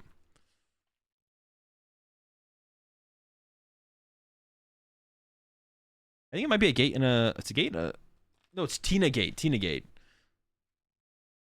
Jeez, they're actually going to play the gate. Yeah, see, this whole sequence was pretty troll from Torres. I'm not gonna lie. I've made some blunders like this in my time though. Wait, they still have 2 more cards, bro. How do they keep having more cards? How do they keep having more cards? I feel like another card just keeps spawning in their hand. I'm like, okay, 1 card left. Okay, 2 cards left. Okay, 2 cards left. What? But yeah, this is just doing absolutely nothing for Torres. They got nothing. Okay, they conceded, right? Okay, yeah. Yeah, I was like, they accelerating on grass energy. Am I losing my mind? Temple would have got the KO. Yeah, but they need the rest of the cards to get to the knockout. They used their whole hand except for the Tina V, but the Tina V was in their opening hand. So it's like they couldn't have taken Ultra Ball. They can't end up with Ultra Ball, double gate, switch. To be honest, overall from Torres there, yeah, Torres was just playing too fast for no reason. Torres was trying to do everything on that turn, but you didn't need to do everything on that turn. Torres, that game wasn't even lost, to be honest. Torres turned that game from a winnable game into a loss themselves, like 100%. Pretty sure you attached a retreat earlier. Yeah, they did attach retreat earlier, so they had to use the switch. And of course, the Mirage Gates were only getting 1 energy each, so it didn't even matter if you didn't have. It didn't matter if you didn't even retreat there. You were never getting like an extra energy into play. Oh, did they attach return? Are you saying that they attach return? Did they attach return that turn as well? No, they didn't, right? Maybe they did. No. They had the energy on the Tina ahead of time, right? Oh,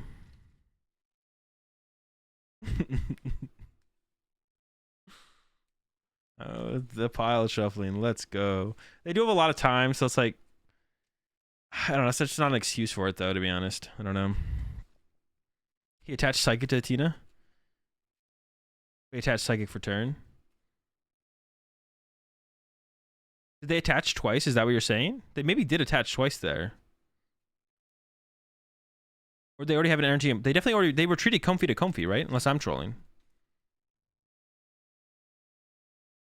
I think they maybe did attach twice there.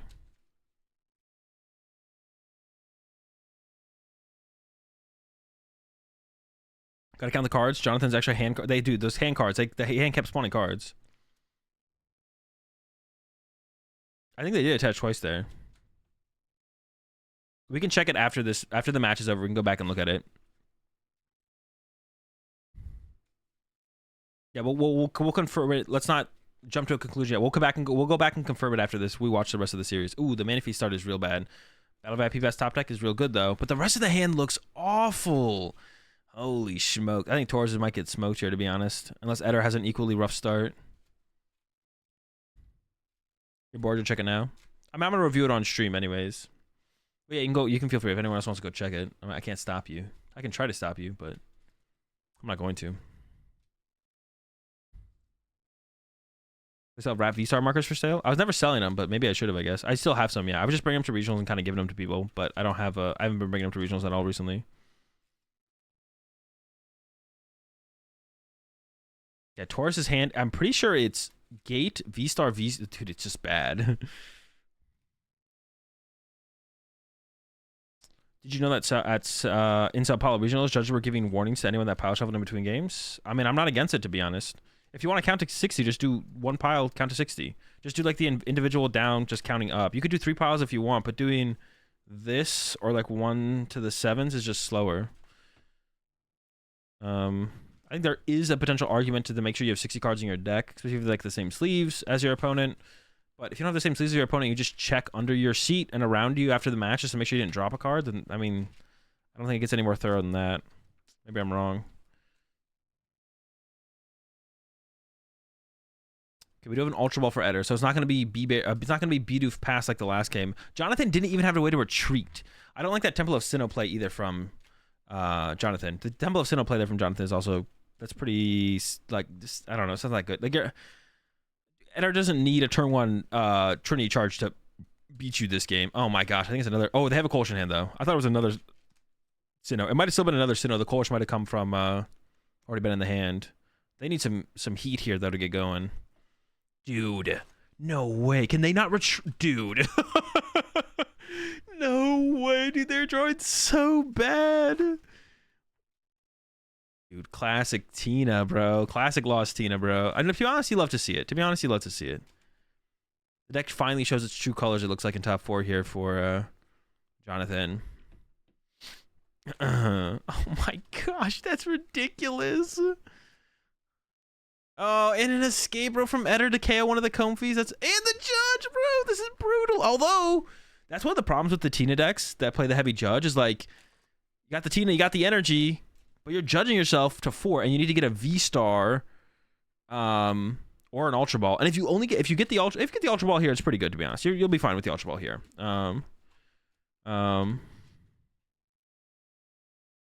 You start crying tears of joy when the GOAT Tatum slammed the record too. What record did Tatum break?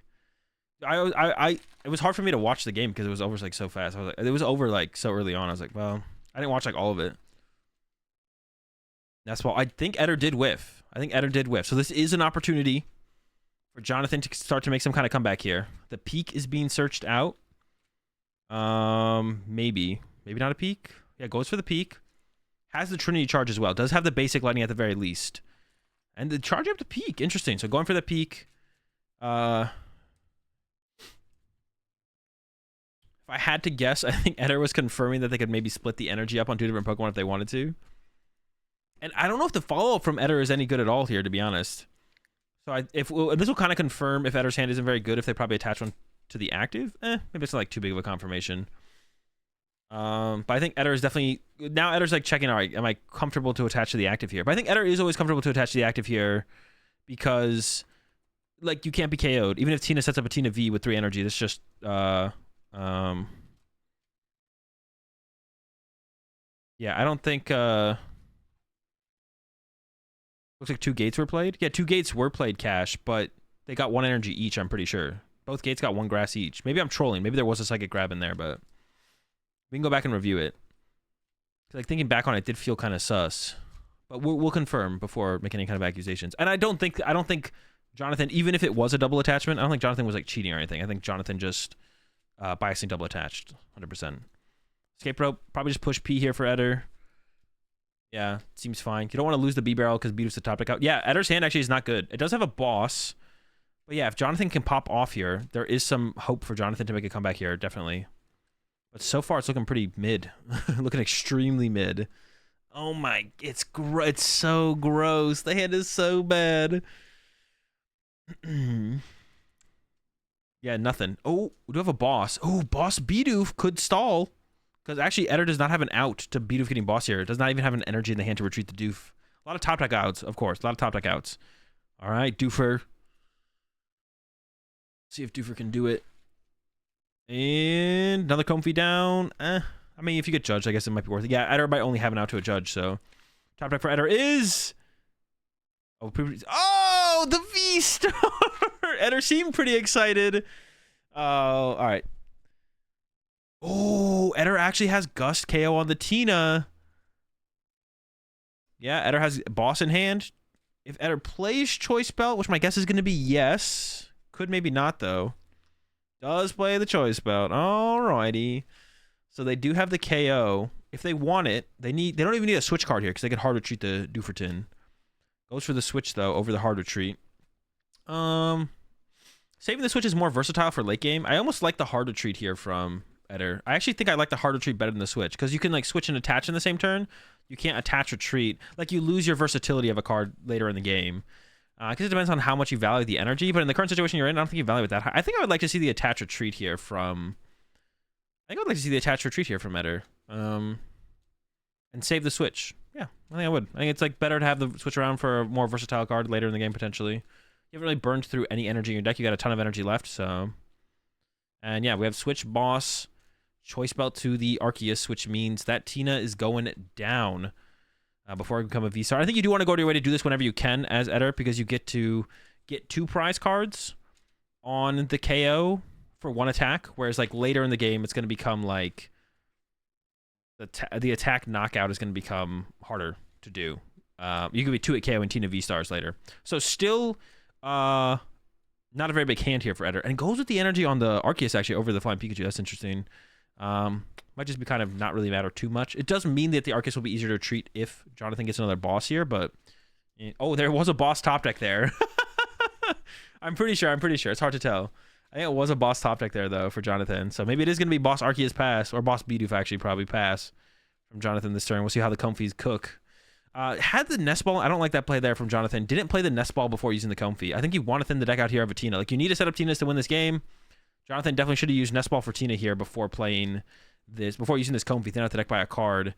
There was Greninja and Comfy in the top deck, so that doesn't really change anything. Although it would have changed those cards specifically, to be honest. I was confused why he mentioned the Temple, the B-Barrel. It has... 2 retreat. No, B-Barrel has 1 retreat cost.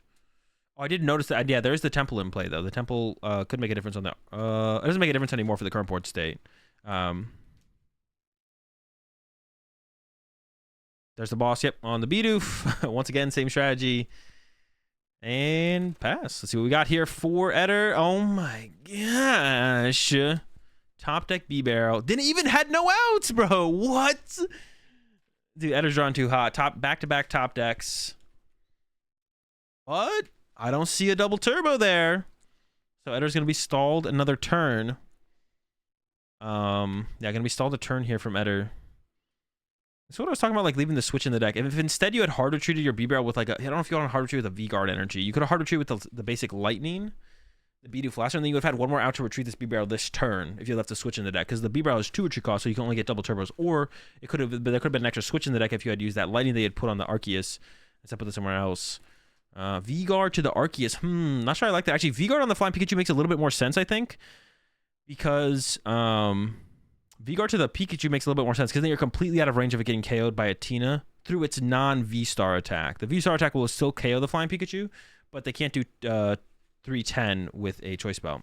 Battle VIP pass, top deck here from Jonathan. That feels like how this whole game has been going for Jonathan. There's an energy at least. Finally sees an energy. Okay, gives up a Nest Ball. Attach retreat. I think we're going in with another Comfy here. I don't see another line of play. I think retreat to Comfy is going to be the move here. And Jonathan is taking a lot of time to decide these actions, and definitely not at the advantage. Like, if time hits anytime soon, Eder just like literally is going to win the game. So Jonathan, this is like where you need to like, even if Jonathan is like taking their time to think through their actions, at some point you have to like Play fast, like play rushed, and even if you make some misplays based around it, at least you have a chance to win the game. Because right now it's not going great for Jonathan. Jonathan needs a little bit more. Dude, even this Colress, it has like nothing. Like you always want to think through your plays, but only up until the point where you're not getting freaking bodied. Could attack with... Ooh, okay. I see a play here for Jonathan. Their hand is just so bad, though, still. I want to burn a gate. Jonathan could attack with Greninja here, it looks like. Actually, no. Jonathan can't attack with Greninja. Jonathan did go attach retreat, I believe. Switch punch with Cram, I guess, is going to be the play. Yeah, 110. Tina V-Star down. I would honestly play the Mirage Gate here if I was Jonathan and just like load up the Tina with 2 energy. Yeah, I would honestly play the Mirage Gate here. Like top decking either of the energies is just not really a very good top deck though. So Nest Ball top deck from Eder. No second doofer. Okay. No second doofer here. Yeah, they did go attach retreat, so they wouldn't have been able to do the Greninja play. This knockout on the B-Barrel is also, like, not super... Oh, my gosh. It's the Charon's Care. The knockout on the Bidoof B-Barrel there wasn't, like, super relevant to the prize trade if the Flying Pikachu never evolves, to be honest. Because, like, that's something Eder can do, is, like, never evolve the Flying Pikachu. To be honest, Eder does not have another attacker set up right now. If Jonathan can actually KO this Arceus, it's possible Jonathan could snowball that lead of Eder whiffing an attacker on the following turn. We'll see here. If Jonathan, we have to see if Jonathan can get this KO, to be honest. Nest Ball. Not great. And also, if Comfy sees a Temple of Sinnoh, if you have another non-Path Stadium in your deck here as Jonathan, do you really want to Nest Ball and then not be able to use Greninja? Grass Energy bites the dust. There's a Colress, though. Now I don't mind saving the Mirage Gate. I kind of liked it on previously. I almost don't hate it still, though, to be honest. Okay. I don't know if we're getting to 10 here for Jonathan. We got to be getting close, though. 3, 4, 5, 6. I think we're at 10 here. I think Jonathan can one-hit KO the active Pokemon with the V-Star power here to get the knockout.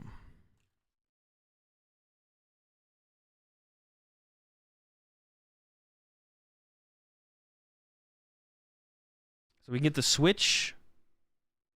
Getting rid of Clara doesn't feel great, but you can keep the switch, the Tina V-Star, and the energy probably. Gives up the Tina V-Star, though. Okay. I think we're going to need a follow-up Tina here. Gives up the escape rope, keeps the switch, the energy, decides to keep the Clara. Okay. I mean, as long as there's a grass and a psychic in the deck, then we do have the V-Star attack. And you even have the water attachment for turn as well, so you can kind of build up some energy in play to pull off bigger attacks on the following turn. There's like not that many cards left in Jonathan's deck either. I'd like to see this Nest Ball get played no matter what, I think. Yeah, I think that's what... maybe not. I thought Jonathan was going to go back in there. That's why they checked. I assume they are going to go back in here with the Nest Ball. Yep, there it is. And we'll get another Tina V into play. I think there is another V-Star in the deck there. I can't tell for sure, but it looks like it. And you will need probably one more Tina here. Eder does only have 3 prize cards, but they're going to 2-KO your Tina. Probably for sure, and then they'll be forcing having that last attacker there could be the difference maker. So we should see the attachment here go down to the Tina V-Star. Yep, and then we got the switch card in hand. Switching to the Tina V-Star, and then we got the V-Star power coming up here. Finally, as long as there's 10 in there, I think there is. Is it 10? If it's not 10, this game is definitely cooked. But if there's 10, there's a chance. Okay.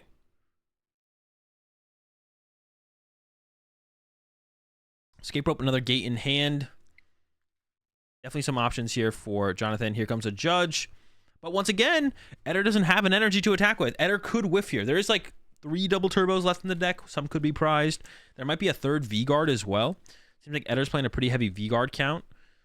Which, I mean, V-Guard's pretty good right now, to be honest. So, yeah, pretty heavy V-Guard count. See how this draw goes. And if the Flying Pikachu can attack, then Jonathan needs that Choice Belt. And this is kind of why I was a fan. Okay, here it is. This is kind of why I was a fan of this. Like I mentioned, the V-Guard energy, I liked it on the Pikachu more because it like lines up an attacker more aggressively, more quickly.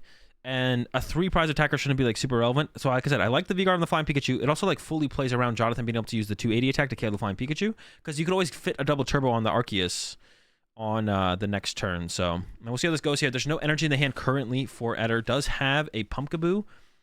Plays that, doesn't bump the stadium, draws 3. No energy. This is what I'm talking about, man. I like the idea of the V-Guard being on the peak. I was like, I don't know, you just get the attacker set up, ready to go. Now we gotta run to a Bidoof as Eder, and now there's a 3-prize Pokemon in play without a V-Guard energy, and so feeding the 1-prizer isn't as good now from Eder, because now once the 1-prize gets 1-prize Pokemon gets KO'd, then you can KO the 3-prize Pokemon as Jonathan and win the game that way. But actually, hold up. I don't think Jonathan has any more boss left. Jonathan has played 2 boss. Lost Tina usually doesn't play more than 2 boss. So I don't think Jonathan is going to be able to force the Flying Pikachu into the active. But it's still a punish overall. That the attack whiff here is huge for Eder. It could have had the attack if that V-Guard energy was on that Flying Pikachu. So they run away. And we'll see how it goes. Double gates in the hand here for Jonathan. Triple gates for Jonathan. Is there even that much energy in the deck? You probably want to play one of them to fully thin out some of your remaining energy. So we should see a gate get played here from Jonathan. Almost for sure, I feel like. One of these should get played. Because you just don't want to top deck energy next turn. Psychic, water. Water. Ooh, double psychic, double water in the deck. Okay, I think, yeah, double there. And then we could see... I mean, we could see another one get used here, to be honest. Maybe you just burn through your... I almost like the idea of Jonathan just like playing the cards here. I would like to see another gate happen. You have one last gate to work with after that. I want to see this last gate get played, I think. Yeah, I want to see this gate get played. I think Jonathan should play this gate. You do not want to top deck energy next turn. Yeah. And if you get judged again, yeah, you just play the gate here. You always play the gate here. The gate gets played. You have one more gate to work with if you want to do some kind of cheesy Greninja play or something at the end of the game, or if you need to find energy for a Sableye. There we go. I'd love to see it from Jonathan. Water active psychic bench. It doesn't really matter. Like, it goes with the water psychic on the bench. You're probably gonna lost zone. Yeah, you're not gonna be able to pull off a Greninja play anymore. All your waters are getting lost zone at this point. Yeah, you're just gonna lost zone. You can lost zone water psychic off the bench, I guess. Yeah, Jonathan definitely needs to shuffle that deck a little bit more.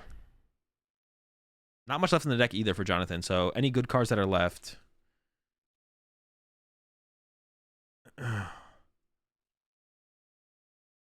What does checking your deck continue to do from Jonathan? Well, Jonathan definitely needs to shuffle that deck more. All right, I guess we'll fly with it. We'll let it cook. Whoa! Okay, what is this energy loss zoning? What? Your active Tina cannot attack, sir. Dude, what is this energy loss zoning? Am I losing my mind? The active Tina can't attack anymore. Dude, they got the water off the prize cards. I'm tilted, man. I want to see the punish so bad there on Jonathan. Oh my god. Do they think they still have their V-Star power left or something? Is that what's going on here? All right, 3 prizes left for Jonathan, 3 left for Eder. I think Jonathan... Oh, the boss for the... Can Eder boss 3 times here? Doesn't play the research to try and attack the active. Instead goes for a boss and tries 1 off B-Barrel? Dude, what is this play from Eder? I believe Eder has a research in hand. Why are we not pressuring the active Tina with the active Tina with the Arceus? It's another run from Eder. But no, Jonathan, wow, this is so awkward. Jonathan got the water off the prize cards. Jonathan is getting punished. Jonathan is getting punished here. Because Jonathan didn't leave the water energy on this Tina, now Jonathan can't retreat the Manaphy and attack this turn. Yeah, maybe Eder's game plan here is literally to deck out. Eder's game plan here might be to deck out Jonathan, to be honest, at this point. Because he is down 2 boss. Jonathan is down 2 boss.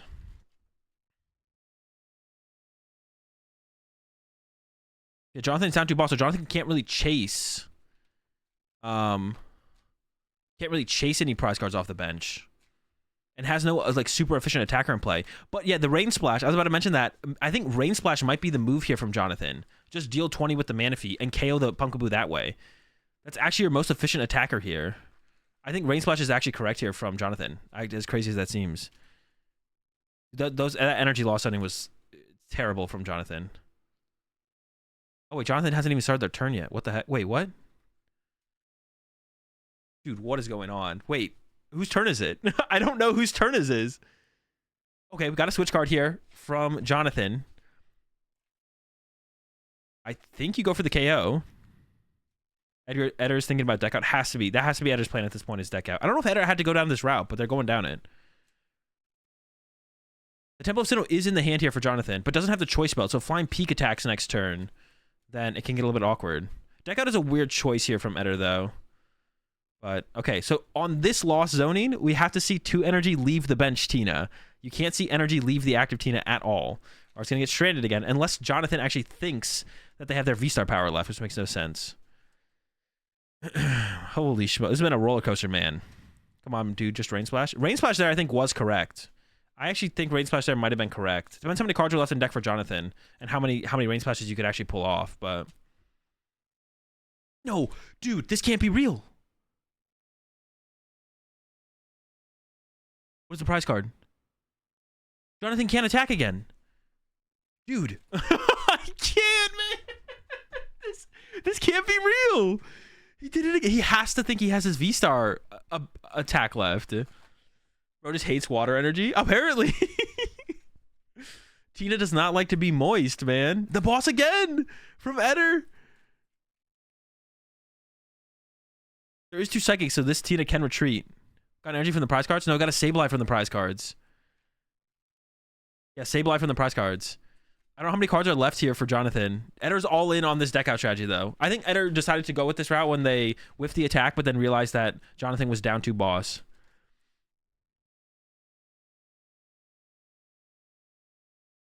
Dude, this is insane. All right, chill out, Ridgeway. Chill out, Ridgeway. We can have fun. Like, they're misplaying, but we don't have to get hostile.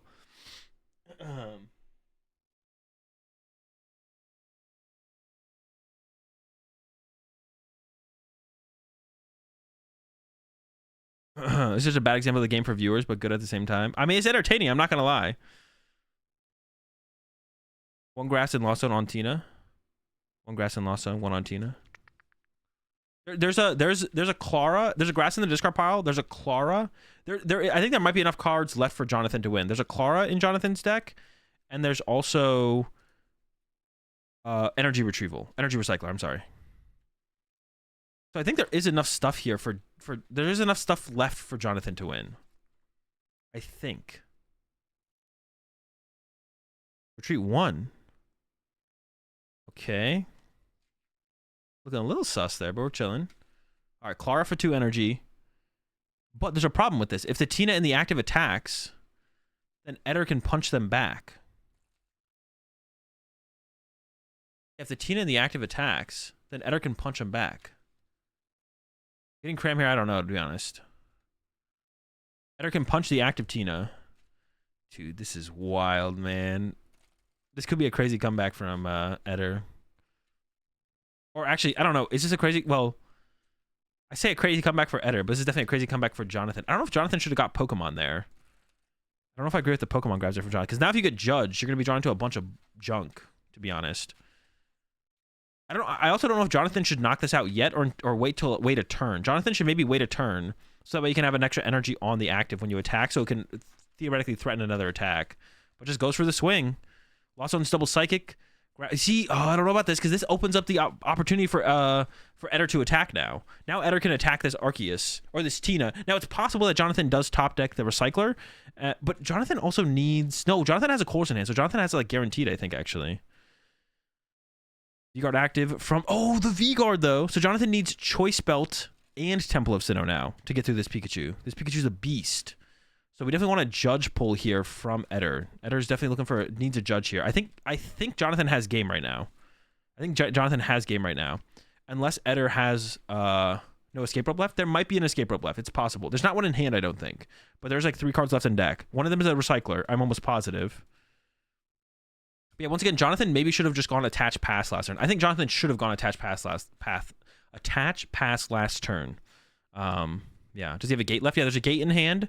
There's a Recycler left, I believe. Gate in hand, Recycler left, energy in hand. With this oh, there's the Recycler top deck. But Jonathan also needs a way, like, to KO the active Pikachu, you need Choice Belt and Sinnoh, or you need an escape rope to push up one of the weaker Pokemon off the bench. The Sinnoh's in the hand. The Choice Belt would have to be in the deck.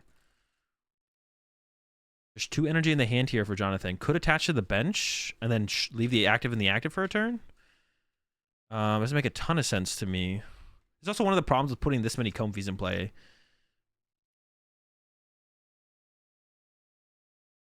I don't think the Choice Belt's out of commission. But it might be in the loss zone.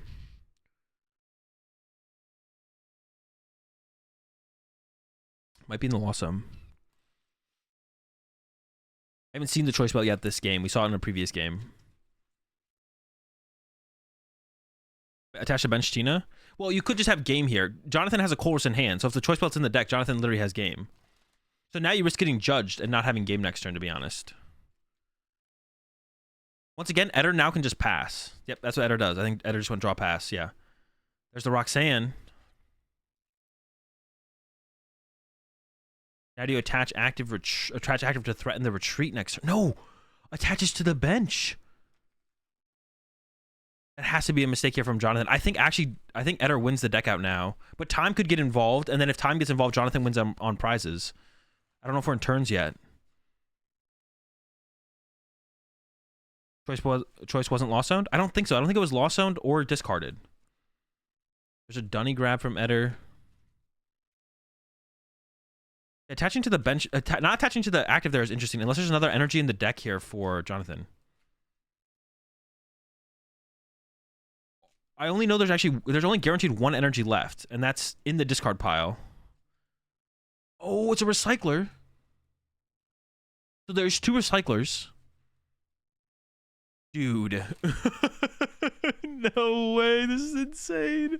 If Eder wins this, man. Okay, recycler for 1. I don't think there's not enough energy left for Jonathan to win the game. There's not enough energy left for Jonathan to win. They're thinking about using...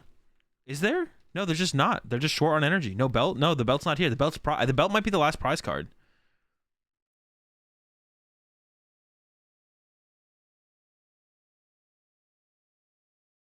Yeah, there's not enough weight. There's not a way for Jonathan to do enough damage, right? If Jonathan had attached active, though, instead of to the bench, Jonathan could have retreated the Tina, shuffled both energy back into the deck.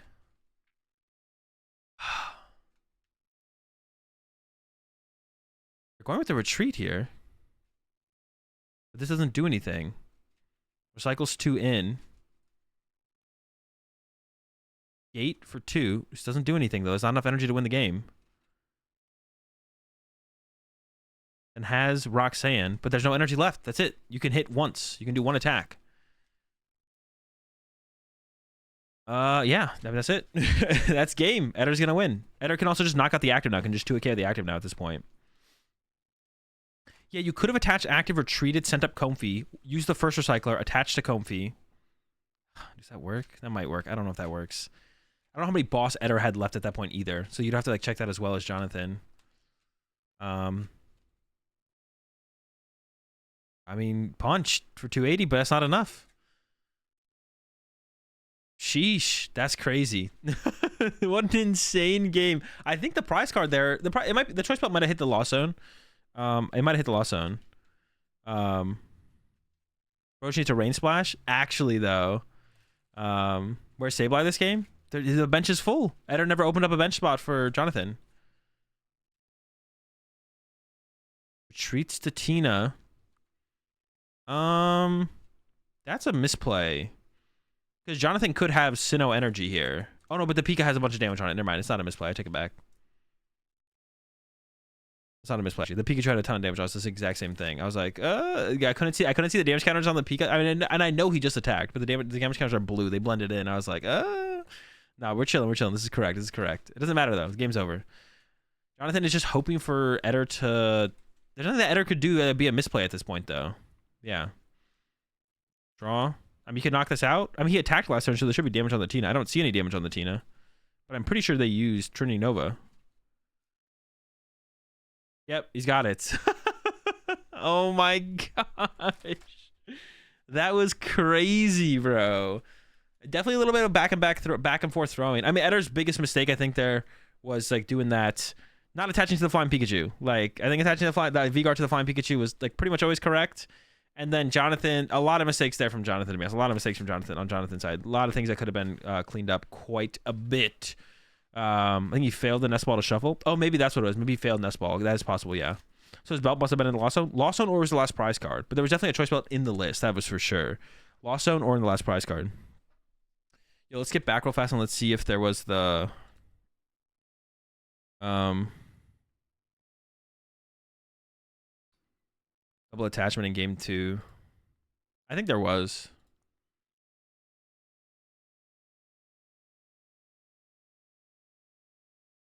Was this was about the turn, right?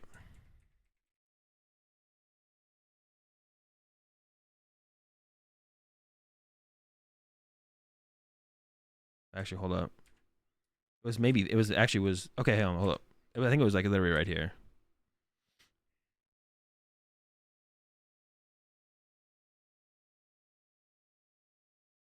Attach retreat. Yeah, so attach retreat happens. Here's where the psychic plays the chorus. It's like actually kind of the nuts off the chorus. This game was a massive throw from Jonathan. Like this whole sequence here was a whole like mess from Jonathan. Like Jonathan like attaches there, retreats to Comfy, doesn't take the second chorus, gets rid of the chorus. Is like playing through this like, oh, I can attack this turn, but they have a V-Guard energy, so you're never getting one hit KO. You lose your Sableye, which like that's how you get through the V-Guard energies like pretty consistently. And you go through all of this as Jonathan. There's the Tina grab. You play one gate, you get one grass. You attach, so there's the double attachment. Attach again to the psychic energy. Plays the second gate. Gets another grass. Plays a switch card. Sends up the Tina. And then it's like, oh, I think this is where they realized they attached twice. I think this is actually why this happened. So Jonathan was like, oh yeah, I did attach twice. There's the grass there. I did attach twice. He's like, all right, I'm just gonna concede. Yeah. Okay, that's why they took the grass energy out of the discard pile. Jonathan was like, oh yeah, I attached twice. My bad. All right, I'm just gonna concede. They did catch it. This is them catching it right here. This is them catching it right here.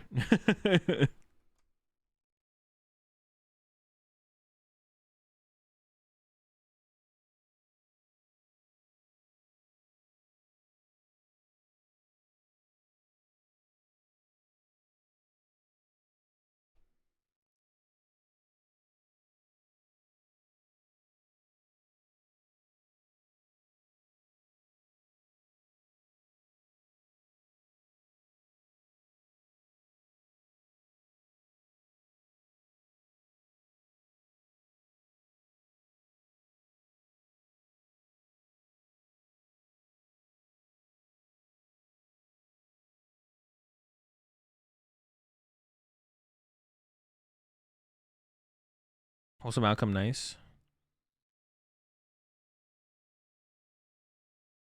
Yeah, so that's fine. That's fine. I don't think Jonathan like even if they didn't catch it there, I still don't think Jonathan was doing anything malicious or anything.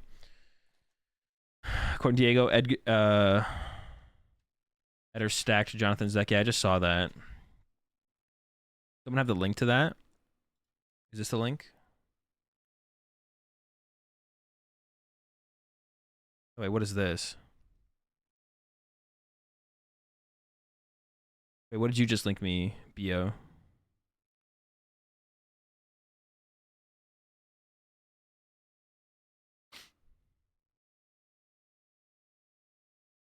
Start of game 3. Yeah, we'll take a look at it.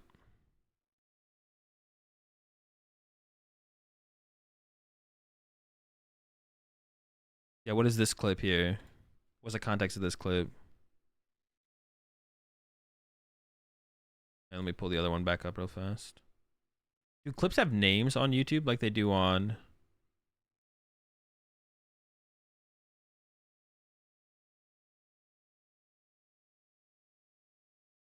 Hey, do clips have names on YouTube like they do on...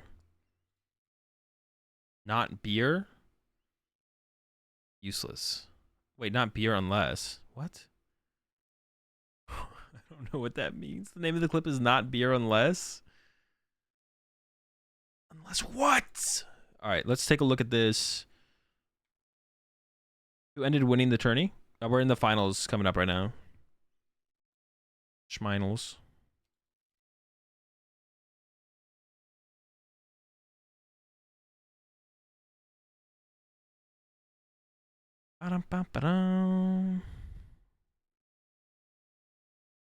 Better stacks, Jonathan. Yeah, what is this clip? What is this let me see this Diego clip. What time is this supposed to be happening? Going into game 3? Hey, let me see the live people live and let's see if we're freaking... Is it going into game 3?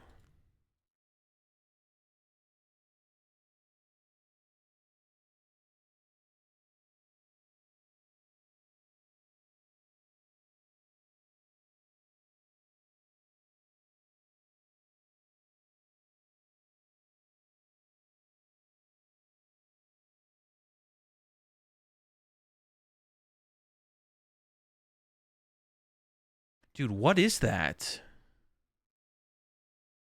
Whoa. Dude, that is... Oh, hold on. All right. So we're about to get into this. The first thing I want to say before we look further at this is... You can't just go around calling people cheaters. Like, you just... Let's watch the thing. We're just going to watch the thing. We're going to watch the thing, and we're going to make a judgment call based on that. We're not... But even then, we have to make sure it's thorough. All right. Let's see here. Ready? So Eder has let's confirm this. See, so Jonathan finishes shuffling their deck, passes to Eder. Eder passes their deck to Jonathan. So Eder's shuffling. And then look, what is that? Why is that? What is that one card grab there? Eder goes again. What is that? What is that like one card grab? That's just so weird at the end. Look at this. Would you see it again right here? Hold up. Right here. There. What is that? What is that? Then another grab from the bottom to the top. And then passes it over to Jonathan. Jonathan does not cut their own deck. 2-card grab? I mean, it looked like it was... I don't know where the card is coming from. I can't see well enough to know where the card is coming from. Hold up. What are we at? Are we back into the tournament yet? He's looking at the deck ever? I can't tell. I can't tell if he's looking at the deck either. It does look sus, though. I don't want to call him a cheater. We can watch it and discuss what's happening here, but I don't want to just like call someone a cheater. Goat Butler? Why are you just adding me? What does that do? What does that do? Oh, I see what you're saying. Oh, yeah, it doesn't look like he's actually looking at the deck, though. Yeah, is he ever looking at the deck? I mean, he could look at it ahead of time and then, like... I don't know. It's so hard to tell, to be honest. So he looked down at the deck, and then moved a card, looks down at the deck, moves a card, looks down at the deck. Theoretically, could be looking down at the deck. Not for sure. Looks down, looks up, moves a card. I mean, the way it looks is he's looking down, and then when he's looking up, that's when he moves the card. So if you look down to check for the card and then move the bad card to the top, it doesn't look great, to be honest. But I'm not like an expert on like any of this stuff, so I can't tell for sure like if anything's going. It just looks weird. That I mean, I have to see. This is the part that looks really weird. And let me skip ahead to the live. Is the top what's it called started? No, okay. This is the part that looks really weird. This is the part that looks really weird to me is... Well, this is weird, of course. Pile shuffling is always weird, but there's some weirdos out there in the world, man. That's always going to be cringe and weird. You can't do anything about that. Too many of them. All right, so we go the pass cut, and then just like, what is this? What is that? The one card grab. Look at that. What is that? Dude, I mean, he's fingering a card from the front of the deck to the back of the deck, from the bottom of the deck to the top of the deck. A single card, right? That's what's happening. There, boom, fingered one up from the bottom to the top. Fingered another one from the bottom to the top. That was another. Just grab the bottom card, put it to the top of the deck. Grab the bottom card, put it to the top of the deck. That's just weird, right? That's just bizarre, right? One visible card to the top of the deck. Nothing to see here. Just moving one visible card. Yeah, that's just weird, right? That's super sus. I'm not gonna lie, that's super sus. He's literally just taking the bottom card of the deck, which is the card you can theoretically see the best when you're shuffling your opponent's deck, and then moving it to the top. And then Jonathan doesn't cut their own deck, so they're drawing into those cards that were stacked on top. That is super sus. All right, this is it right here. So passes it over. Does the top card ever change? So boom, was put on the top. Top card doesn't change. Boom, put from bottom to top. Top card doesn't change. Top card doesn't change. Top card doesn't change. Bottom to top. Top card doesn't change. That one was the one that looks a little weird. That looks a little bit different. But it still looks like it's the same thing, but he did it differently. He just pulled the bottom one card. Is it one card there? You can't really tell. The quality's like not good enough to tell. Not a knock on the stream or anything. Bottom card to top. Top card doesn't change. Bottom. Whoa, that one looked weird as well. Bottom card to top. Top card doesn't change. Bottom card to top. Top card doesn't change. Top card still doesn't change. Top card never changed. In all that shuffle, the top card never changed. It's like the top like 10 cards are not shuffling. What are the first 3 cards in Eder's starting hand? No, it's not Eder's deck. That's Jonathan's deck. Yeah, what are they? That's a good question. One, two. That's a good question. What are these? What are these cards? The first card is... It's from back to front now. So it's Tina, Clara. That's how it was. Tina and Clara. One was Tina, one was Clara. It's hard to tell because you can't tell what they are as Jonathan shuffling their hand. That definitely looks sus. Like I said, I don't want to call anyone a cheater, but that definitely looks pretty sus on Eder's side for sure. That does not look good. Because like that one card pull is just so weird. Who shuffles like that? Let me try and replicate that.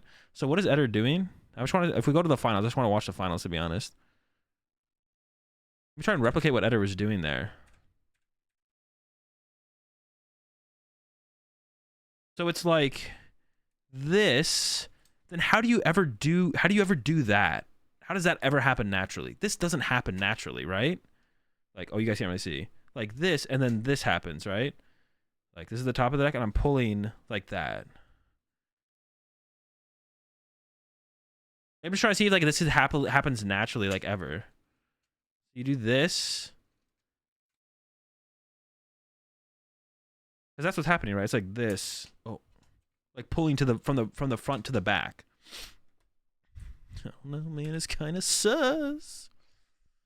And fist bump him to put him off cutting his own deck. That could be part of it as well. It could just be like a natural fist bump though. Yeah, because look at that. Look at that. Look at the thumb pull of the top card doesn't ever change, and then he's pulling with his thumb.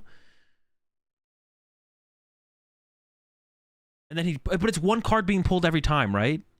It looks like it's one card being pulled every time. Dude, that just looks really bad. I don't know, man. All right, let's get into it.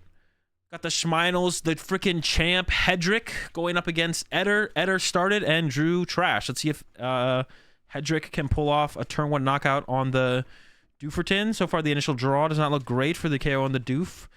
Yeah, that's not looking good for a turn 1 Doof knockout, to be honest. I honestly think that's a mistake from Hedrick to not have burned both Poke Gears. I actually think Hedrick should have burned both Poke Gears there. It seems a little bit awkward to do and weird to do, but when your hand's not that good, you don't want to see supporters off this Colress. You're just not trying to see supporters. And there was a Colress there. I think Hedrick should have burned both Poke Gears there and then played the Colress. When you can go this hard for the donk as well. I don't know. I just think, yeah, you just don't want to draw. It's even besides going for the donk, your hand is just not that good as Andrew. Like, I would have burned both Poke Gears there. Maybe if you hit something off the first Poke Gear, you don't play the second, but double vac, lost zoning, sounds good to me. Yeah, I would open up with burning a gear. At least one. I would have burned at least a gear. Oof, and the Comfy follow-up is not good. Dude, is there another supporter in there? Please say there's another supporter in that Comfy, bro. The punish is real. Let's go. Let's go. Dude, that's a gate and something. I can't tell what the other card is, to be honest. I'm pretty sure one of them is a gate, though.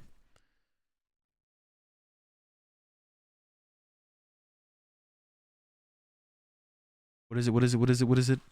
Money! Gate and what's that? Oh, it's a beach court. Oh, yes, beach court. All right, Comfy coming in hot here.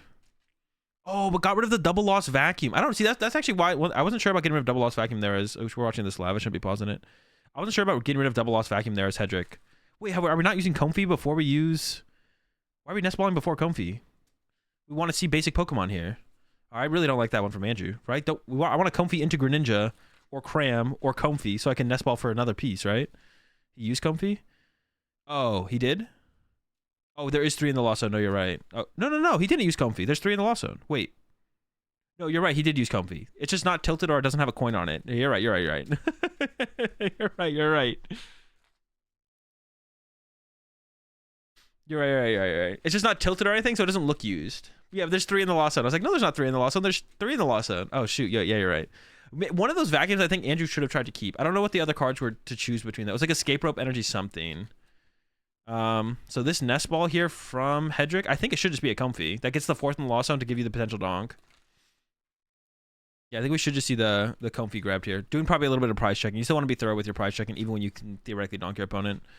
Yeah, the vacuum grab, I think should have tried to hold one of the vacuums there as Hedrick. I don't know what the other cards in hand were to keep. I think maybe could have lost out on energy and kept a vacuum, but misplay and throw with vacuum, he could have won. I mean, just because you could have won doesn't make it a misplay. It's just like keeping a vacuum looks really good here, but like vacuum is just like a good card to accelerate your loss zone anyways. Losing both your vacuums is like not great, right?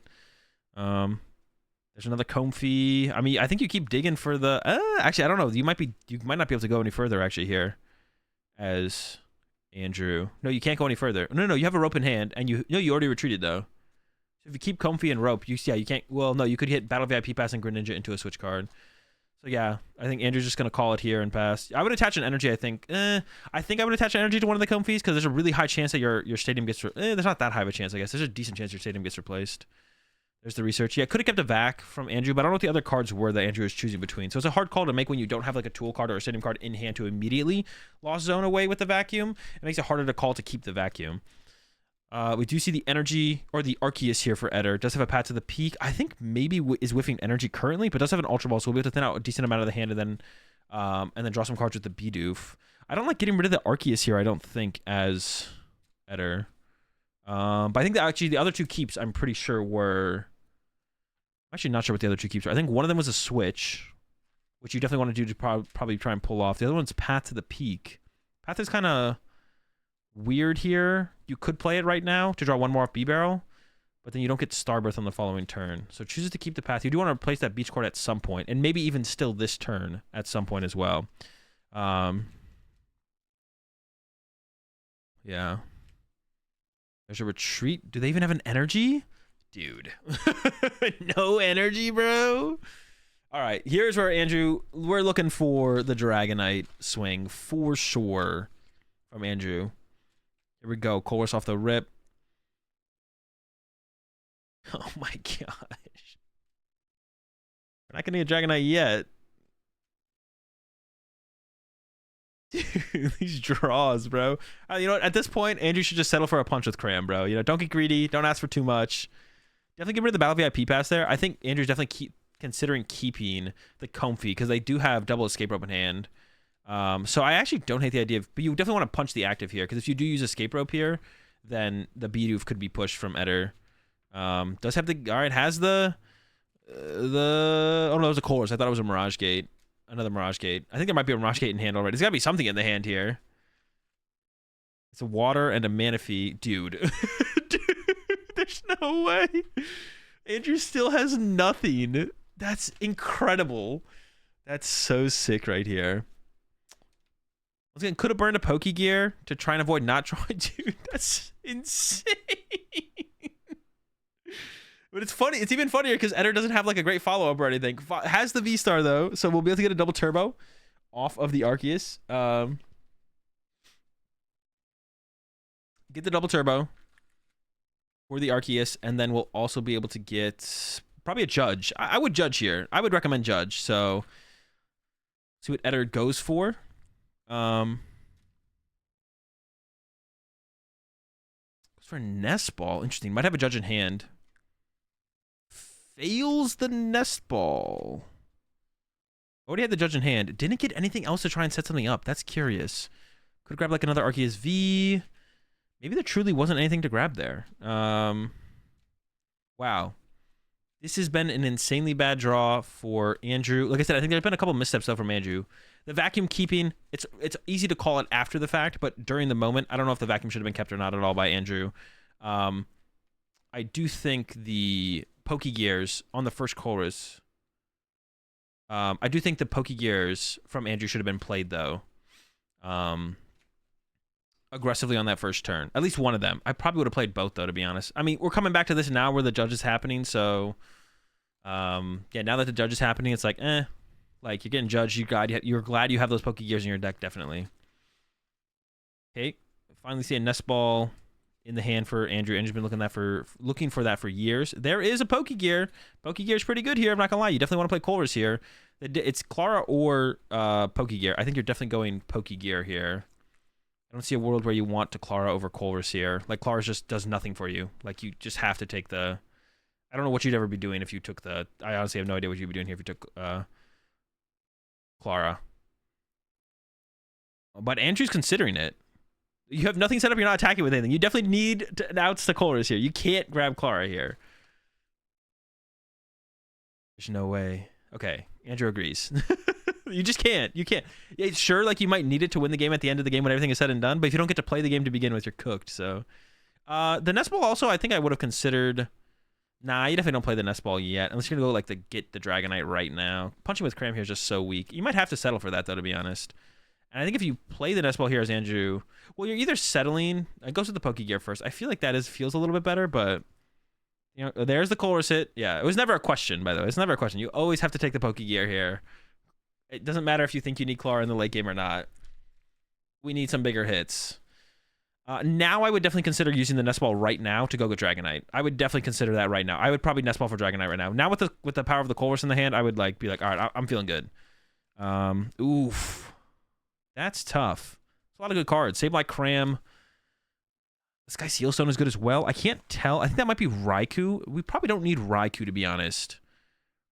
I think that is Raikou, but I can't actually tell. Oh, actually, no, I take that back. Raikou's pretty good at KOing Flying Pikachu. I think we do need the Raikou. I take that back. And it is a Sky Sealstone build here for Andrew. I don't know if there's a Force Sealstone in here or not, but there's at least a Sky Sealstone. I think that, yeah, you need the Raikou more than I thought. I take that back. You definitely need Raikou. You definitely need Raikou. Raikou's pretty cool. Nest Ball. Dragonite should be on the way here if it's not prized. And not playing Dragonite in Mirage Gate Lost Box is criminal, so. There it is. I think there's plenty of energy in the deck as well. Yep, there's the Dragonite. Like I said, the Sky Sealstone's in there. Force Sealstone, who knows? Yeah, who knows about the Force Sealstone? But there's definitely a Sky. There's the Dragonite. It's reconsidering. I don't know what there is ever to reconsider here. Maybe get Greninja? Attack with Greninja? Nah, you're always attacking with Dragonite here. Yeah, the Raikou is definitely worth keeping, though. I take that back for sure. So it sucks to give up that many attackers, though, right? Like, the gates are important if you're trying to set up your Raikou. The Sky Sealstone's important because you can literally win the game by going KO Arceus and then Raikou KO Flying Pikachu.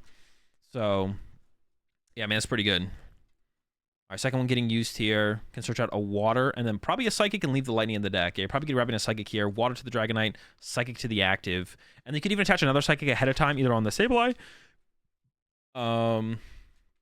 Yeah, I guess losing the Sableye really hurts as well, because now you can't triple Sableye the Flying Pikachu as well. Which, like, would have been a thing. Also, you losing the Clara makes that even harder as well, so. You probably want to attach one. You could get judged next turn, so you either want to attach another energy to a Comfey or attach to the Sableye ahead of time. You could also bench Raikou and attach to Raikou, and I don't think that's terrible, to be honest. I actually kind of like bench Raikou attached to Raikou. Do I like it that much? I don't love it that much. I kind of like it. It's like, okay.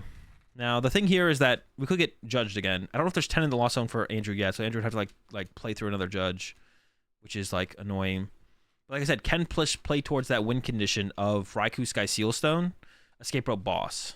If Hedgick pulls that off, you just win the game on the Flying Pikachu for 4. So I don't think we're going to be able to see the Sableye KO the Flying Pikachu. Like, from here, theoretically as well, Andrew could go Sableye 4 times.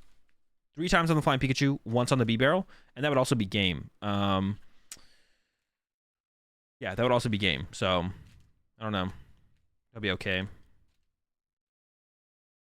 think going for the turn 1 game would have been a massive gamble. Andrew loses easy if he goes from Cram and misses out on setup. Maybe. Oh, yeah, actually, we're not KOing the, what's it called here either. We're not KOing the... There is a... I do see the Force Sealstone in the hand here for Andrew. So, some decisions to make here for Andrew. Could just Harder Treat, attack with Sableye, KO, B-Doof, B-Barrel, remove that draw power from play. Could just go into, like, if you're going to play heavily for, like, the Escape Rope Boss Sky Sealstone play with the Raikou. If you're going to play heavily for that, I don't hate the idea of going just into Comfey and using Comfey. I don't know. There's like a couple of rounds you could take. You're still locked out of your Greninja. I mean, you don't have it in play, but you have the Nest Ball, but you're locked out of it. If we see the attachment active, I feel like Andrew's Harder Treat into a Comfey and using Comfey. Maybe you attack with Sableye, I guess, as well, but I think you'd want to dig for more cards here. And just set up more. But there's 2 Comfeys in the Lost Zone, I believe. That might not be true. I feel like there's 2 Comfeys in the Lost Zone here. So it is going to be the Harder Treat. Values to keep the Lightning on the Dragonite. Seems fine. Treat. Making sure they have 10.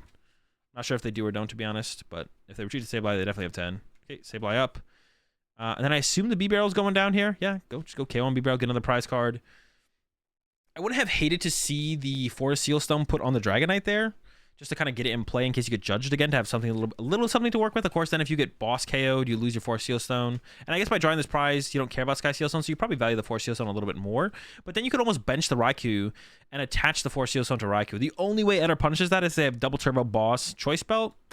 I don't hate it. Like, if they Flying Pikachu Boss your Raikou, you can just, like, move it. So it's, like, not that big of a deal. So I would have hated to see Raikou Force Sealstone get put down there. Now, yeah, now that you're going into 3 prize cards as Andrew, you don't care about pulling the whole Sky Sealstone combo off, so it's like not that necessary or not that big of a deal. There is the Boss and the Choice Belt in the hand there for Eder. It doesn't have the double turbo energy though, so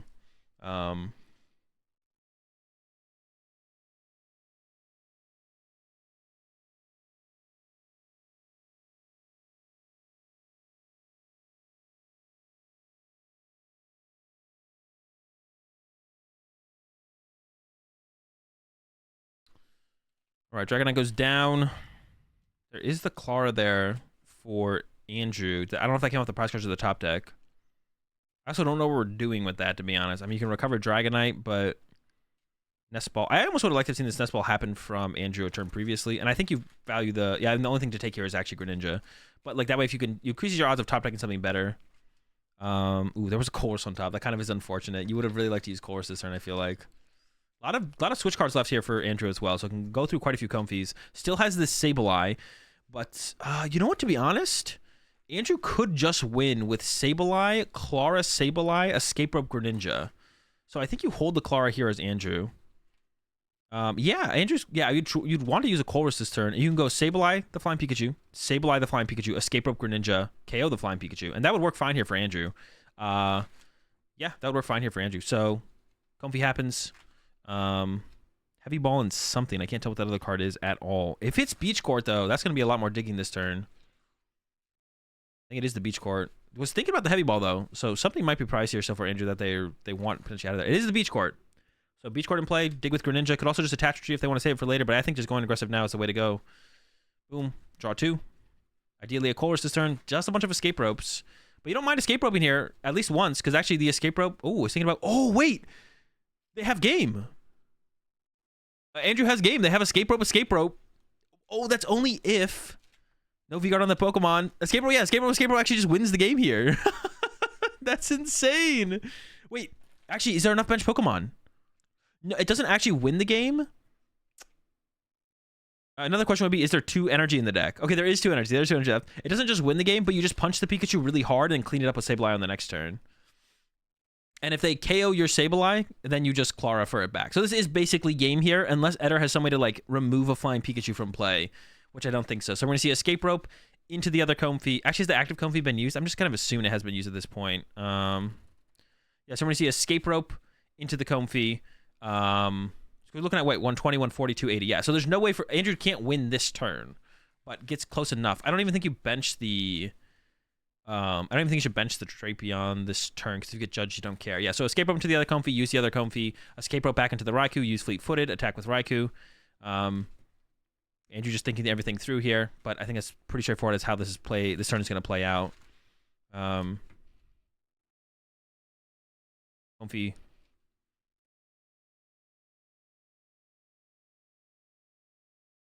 So the switch card keeps the Colress. Once again, it doesn't matter though. Escape Rope's going to happen again here. And then Raikou's going to get a big punch off. We get to use the Fleet-Footed here as well.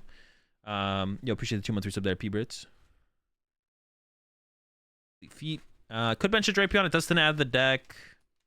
Not really like a huge liability to have him play. You hit a little bit harder, but hitting harder doesn't really matter here. Like the Raikou into the Sableye attack wins the game. So the game is, like I said, I don't think Eder has a way. So it's 120, 240. Sableye attack on a following turn. Or even attack with a Greninja does clean this up. Should be pretty clean from here, I think. Eder does have the Choice Belt in hand, so Choice Belt plus Double Turbo does allow them to hit the Raikou, but... There's a boss on the Sableye. But Andrew has the Clara, of course. And we do need to see... Oh, no, you don't have to retreat the Pikachu. The Pikachu's fine.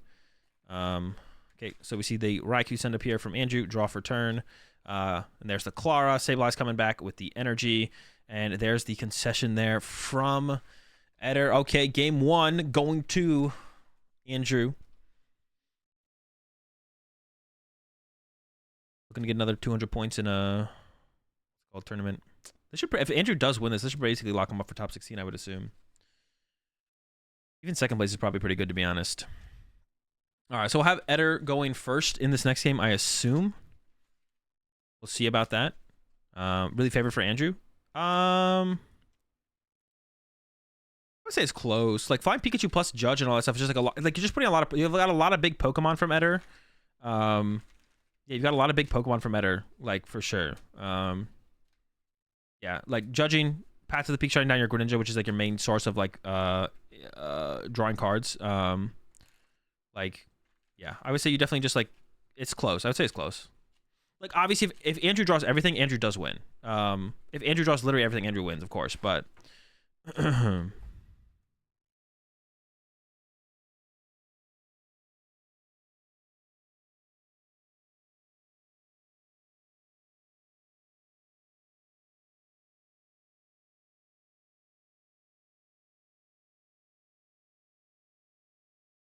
All right, cuts. No shuffle. Okay, looks like there's a delay in the tournament though. Should be streaming this in a comment. I mean, I love streaming this. I love streaming live Pokemon. But it's just like the times never work out for like, the times never work out for like international tournaments pretty much ever. Either I'm playing at the U.S. tournaments or like the European tournaments start at like 3 a.m.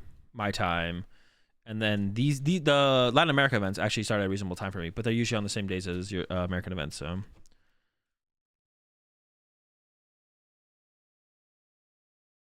you love streaming live Pokemon, but not Pokemon Live, exactly.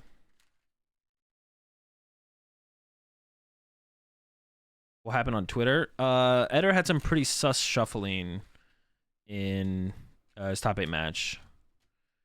What percentage of meta do you think Lost Box will be at NAIC? I don't know. It's a tough call, to be honest, Fred. I don't know what happens to it come out when Iono comes out, to be honest. Something could big happen.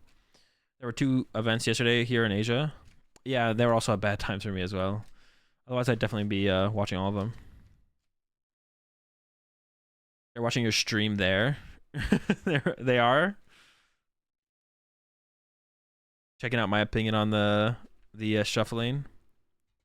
Yeah, like nothing ever. Actually, the Indonesia one didn't line up terribly. Like maybe next time there's something around that time, I'd actually stream it. Indonesia actually didn't line up terribly for me. I was just busy earlier than later. But maybe next time.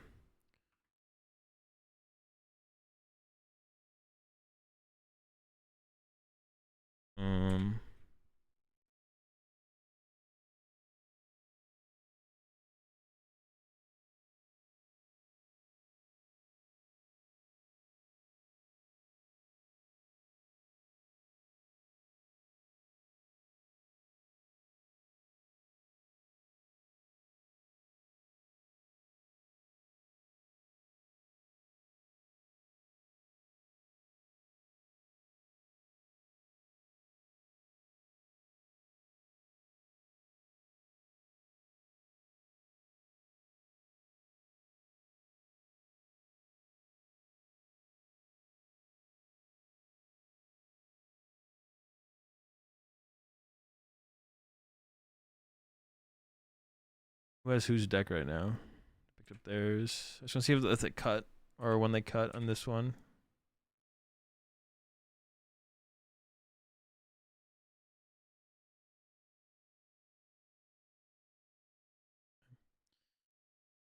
Watch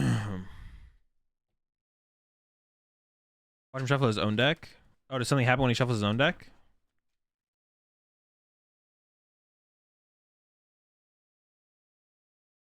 Another Mickey. Wow, let's see what happens. Another Mickey dub for Andy, bro. All he does is collect Mickeys, bro.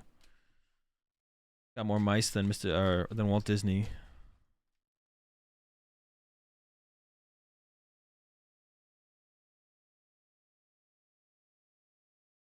He doesn't really shuffle his own deck sufficiently. Okay, we can peep that at the beginning of this as well.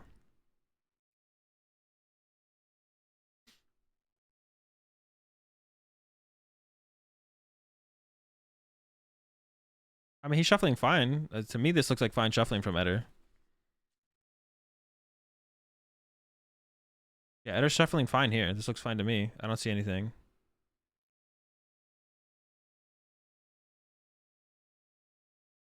It was just, and I looked at the other ones too when he goes against, like, he doesn't shuffle everyone's deck all the time. It was just like really sus. That was like fine. It's between searches, not games. Oh, like the searches. Yeah, it was just that game 3 against Jonathan was like it's sus. There's no other way to put it. I mean, there's a lot of things that have sus happened on stream that aren't like Shintaro's shuffling in top 4 of Worlds against Tord. I looked at that recently. That was sus, bro. That was so sus. It was insane. I actually kind of want to look at that one today as too. I don't think Shintaro did it. I don't think Shintaro was malicious at all. Was that it?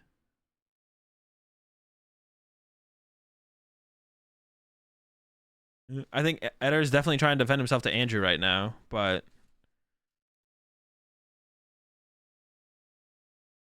Put the audio to translate. Is that even a thing you can do on this? Yeah, you can't do that on this. Yeah, Eder got TQ'd.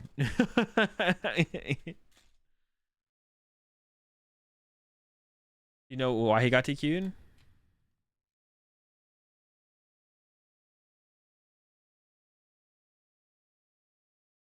I mean, dude, it looked really, really bad. Like, the shuffling looked really, really bad. Like, I don't know how you even do what he did with him unless you're doing it intentionally.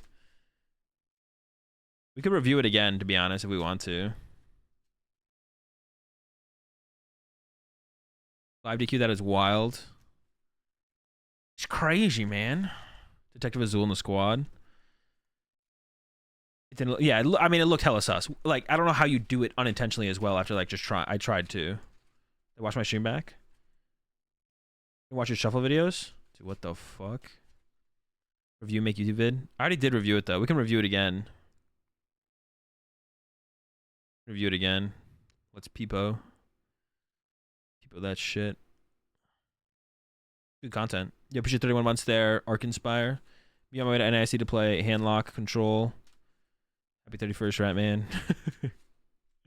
Appreciate it, Arkin. Yeah, we can review again. That's fine. It's over, though. Ooh, go back and listen to what the judges said. I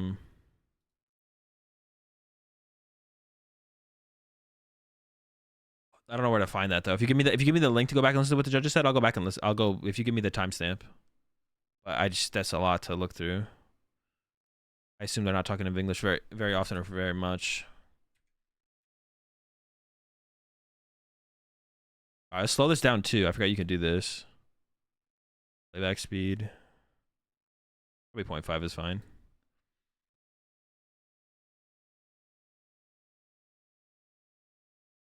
Too longer from Eder and coming out as Azul's influencer. Bro, I'm just watching it, bro. See, that's what I don't want to have happen. People to be mad at me. See, they shouldn't take my opinion on it. They can watch me analyzing it, but they shouldn't, like, if I think Eder's cheating, they shouldn't take my opinion on it. They should still, like, as judges, they should come to their own resolution on whether or not, like, I'm gonna sit here and review it. Like, if someone does something sus on stream, bro, we got the we're the ones who, like, I don't know if it was us, but we saw the Drizzile thing happen, like, but like it's okay if they like take my video and listen to my analysis of it, but they should still judge it based, like, they shouldn't be like, oh, Azul said he's cheating, so it's my fault. They should be like, okay, Azul analyzed it. They can listen to my analysis of it, because I did analyze it the first time around. But then you shouldn't be like, oh, Azul said he's cheating, so I gotta make him a cheat. Like, I don't want to get sucked into that, bro. Like, I'll give you my opinion. I'll give anyone my opinion. But I'm not here. I'm not. If Eder starts to come at me, bro, fuck that. Yo, appreciate the 60-month resub there. Dad mistaken. Decided that it was stacking. Yeah. Azul interfering like the judges reading the Bidoof. Bro, the Bidoof read.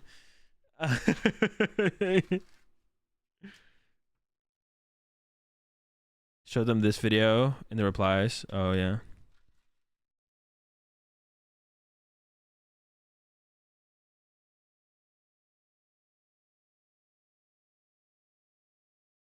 Sus streaming? Sus streamer, bro.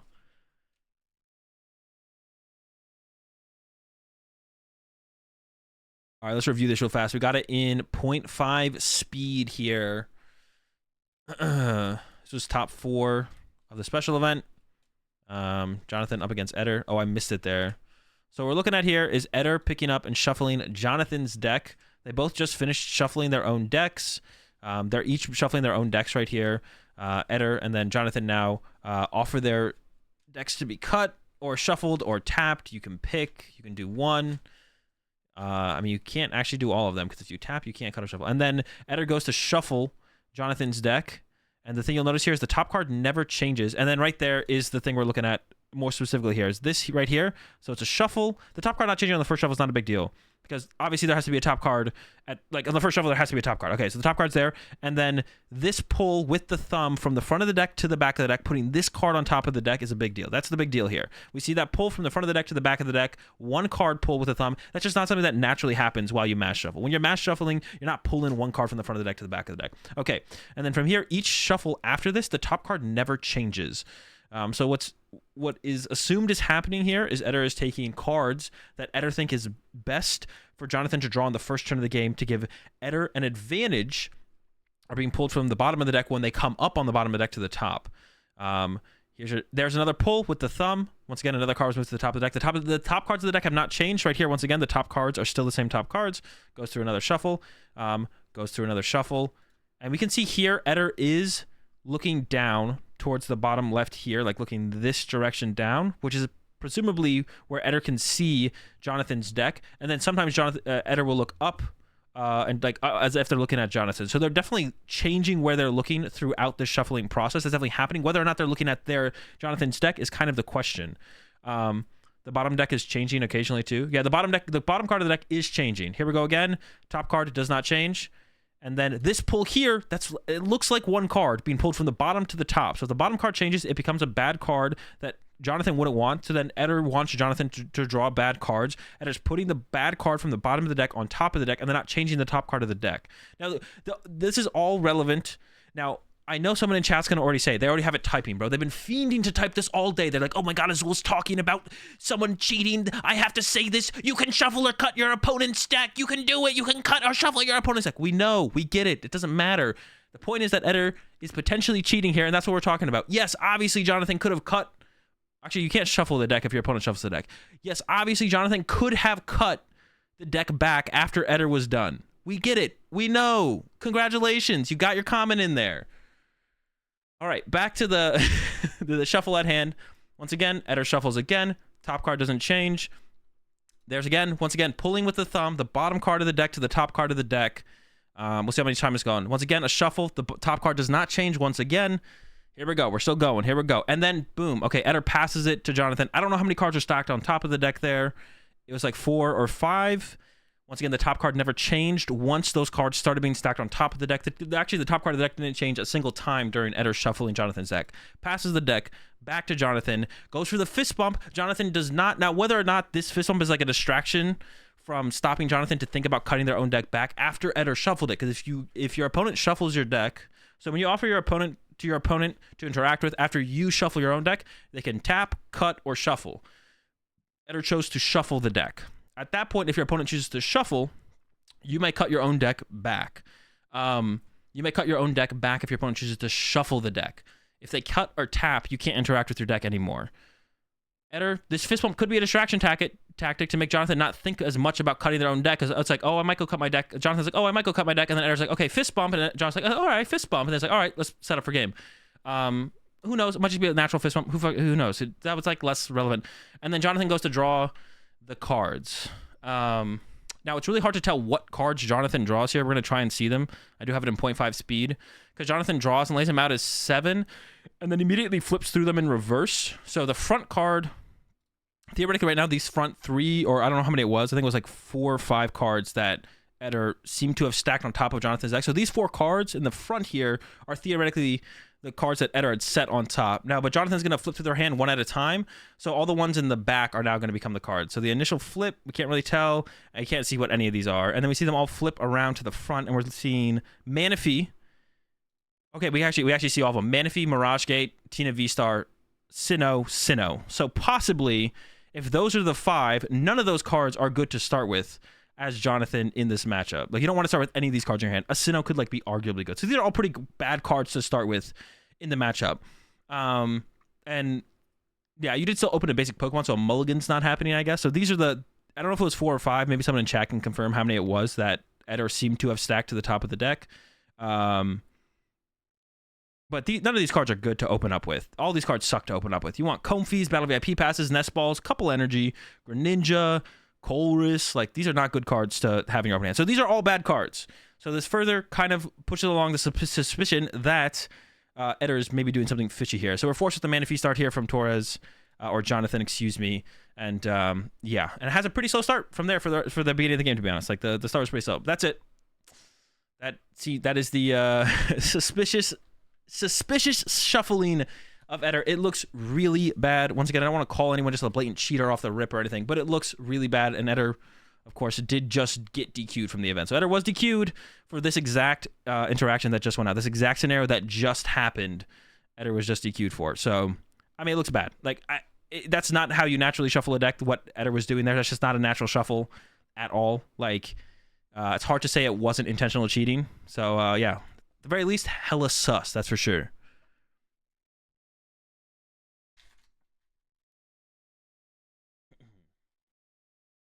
Appreciate that prime sub there. At Soy1, welcome to the Rat Pack. We're all out of, we got plenty of sus, but we're all out of milk. Are they watching you to get him? No, they already DQ'd him.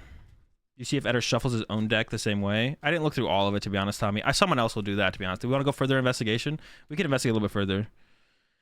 Listen to the judges after round 1 of finals. You got a timestamp, Mayor? Yo, give me a time. Yo, hook me up that timestamp. If you already listened to it, that means you got the timestamp. Stamp me.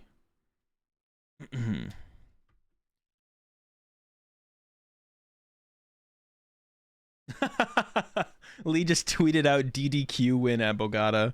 That's hilarious. Jonathan must be pissed. Even though he threw. Yeah, I mean, you're still going to be pissed, right? You got cheated against. Like, it doesn't matter if you threw or not. You're still going to be pissed. And listen, we get it. Jonathan could have cut. I'm just going to say it again. Jonathan could have cut his own deck back. But, like, theoretically, Eder could have stacked. If Eder thought Jonathan was going to cut the deck back, then maybe Eder would have stacked the bad cards to the middle of the deck, right? Like, there's no, like, solution there. The only solution is to remove the cheaters. That's the only solution. The only solution is to remove the cheaters. Obviously, being as vigilant as you can about cheating is fine, but like bringing up that Jonathan could have cut their deck in this scenario is just stupid. Like obviously, yeah, you're not like I hate it when people think they're like geniuses, bro. Oh, Jonathan could have cut his own deck, bro. Cutting stops cheating. Like, stop cheating. Cut your deck. Like, dude, shut up. Just shut up. It's like, you're not big brain, bro. You're just like, obviously, bro. Like, gosh, it's actually a massive galaxy brain. Fist bump, he's right-handed, and later on fist bumped right-handed. The left-handed fist bump was intentional. I mean, it could have been, right? I mean, we don't know for sure. Like, saying it's definitely intentional is like not 100%. Like, obviously, yeah, it could have been. Yeah, I mean, the fact that he's left-handed and would reach for the fist bump is, I guess, a little bit sus. Yeah, that's true. But like, even if Eder fist bumped it to like the right hand to Jonathan's right hand, if Jonathan's right-handed, I don't know if Jonathan's left-handed or right-handed. Asking for judge shuffles, it seems like an extremely misinformed take. Yeah, also asking for judge shuffles for like every shuffle is also just like cringe. You don't do that. If you want to ask for a judge shuffle, like maybe once, maybe twice a tournament, like that's it. The best solution if no one cheats in the first place, yes, and that would be. But obviously that's like another freaking. People want people to go back in time and cut their own decks or shuffle their opponent's deck or cut their opponent's deck. People are trying to ask for that. People to go in time, and then the people who are like. Well, it'd be better if just no one cheated, or like people who want to live in like a utopia. Like, neither of those things are possible. The thing that is happening is people are going to cheat. People are going to cheat. And as it comes up, we just have to catch cheating. We have to try and be better about catching cheating. But you're not smart when you say, you could have cut the deck, could have shuffled the deck. Should have caught him cheating, bro. You just sound like an asshat. I wouldn't be surprised if Eder gets banned, though. I would not be surprised if Eder gets banned. On this, like, definitely the DQ makes sense. Could see the ban though.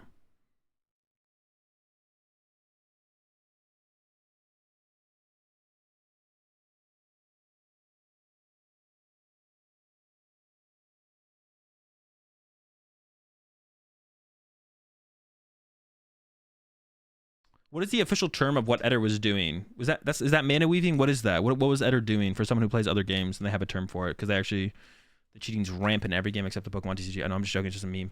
Yo, what is the official, like, what would people call that in other games, like in Magic or Yu-Gi-Oh? Stacking? Is it just stacking? It's not mana weaving. Like, what is mana weaving then? What is the why do people say mana weaving? What does that mean? What does that imply? Oh, mana weaving is double nickeling. Yo, guys, I can't wait to show you guys this clip from Kit. Dude, it blew my mind. I was so let's do a little bit more investigation on Eder shuffling though. You're saying like mid.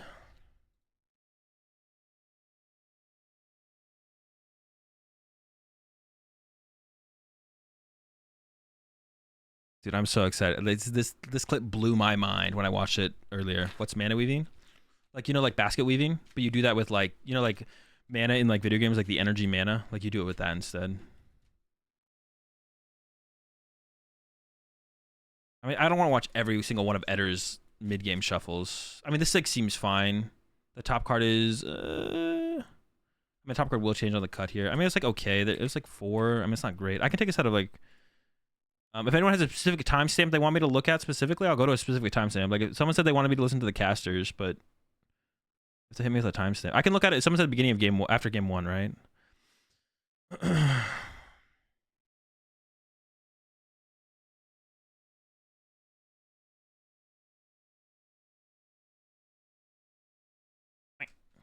Does he shuffles where like the top card just does not like change? Well, we can peepo. Let's look for another Eder shuffle like mid. Like what? Like this is also like getting like I was saying like I think Eder probably did something malicious. Like if I'm gonna make a statement. I think Eder did something malicious in the game 3 shuffle against Jonathan. But whenever there's like an idea that someone's a cheater, like this is like just like human like instinct. Like all of a sudden like everything that Eder does is all of a sudden like super sus and like not saying he didn't like cheat in the end of game 3. But like all of a sudden like any like Eder could breathe and he'd be like, I don't know, bro, that's kind of sus. Like Eder could literally like blink an eye, like I don't know, bro, that was kind of sus. Like, you know what I'm saying? Like you don't have to like, it's like it could just be that thing. It could just be that, you know what I'm saying? Oh, okay, we're gonna see another shuffle from here.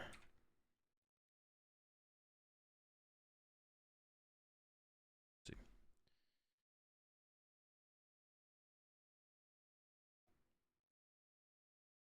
Wait, what the fuck? Are we even shuffling the deck?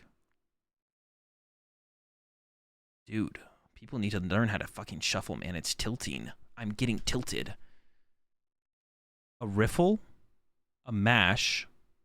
Dude. What? And then checks, can see everything and checks everything. Dude, all right, that's pretty sus, bro. All right, what was that top card? Dude. Dude. And then checks discard pile. I mean, that is like technically, that could be like perceived as a distraction tactic, to be honest. Like you shuffle very little to maybe set a card on top of the deck, and then you go to their discard pile and their lost zone so they maybe don't interact with your deck or care that you didn't shuffle your deck. Okay, hold up. We're going further now. What was the top deck, bro? Dude, it's the Arceus V-Star, isn't it? No. What is the top deck here? I forget if the top deck's even good here. I don't even remember, to be honest. Dude, it was the Arceus V-Star, bro.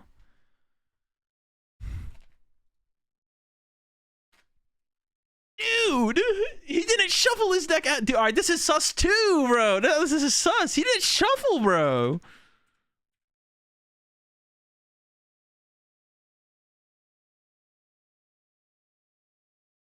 Hold up. This is hella sus.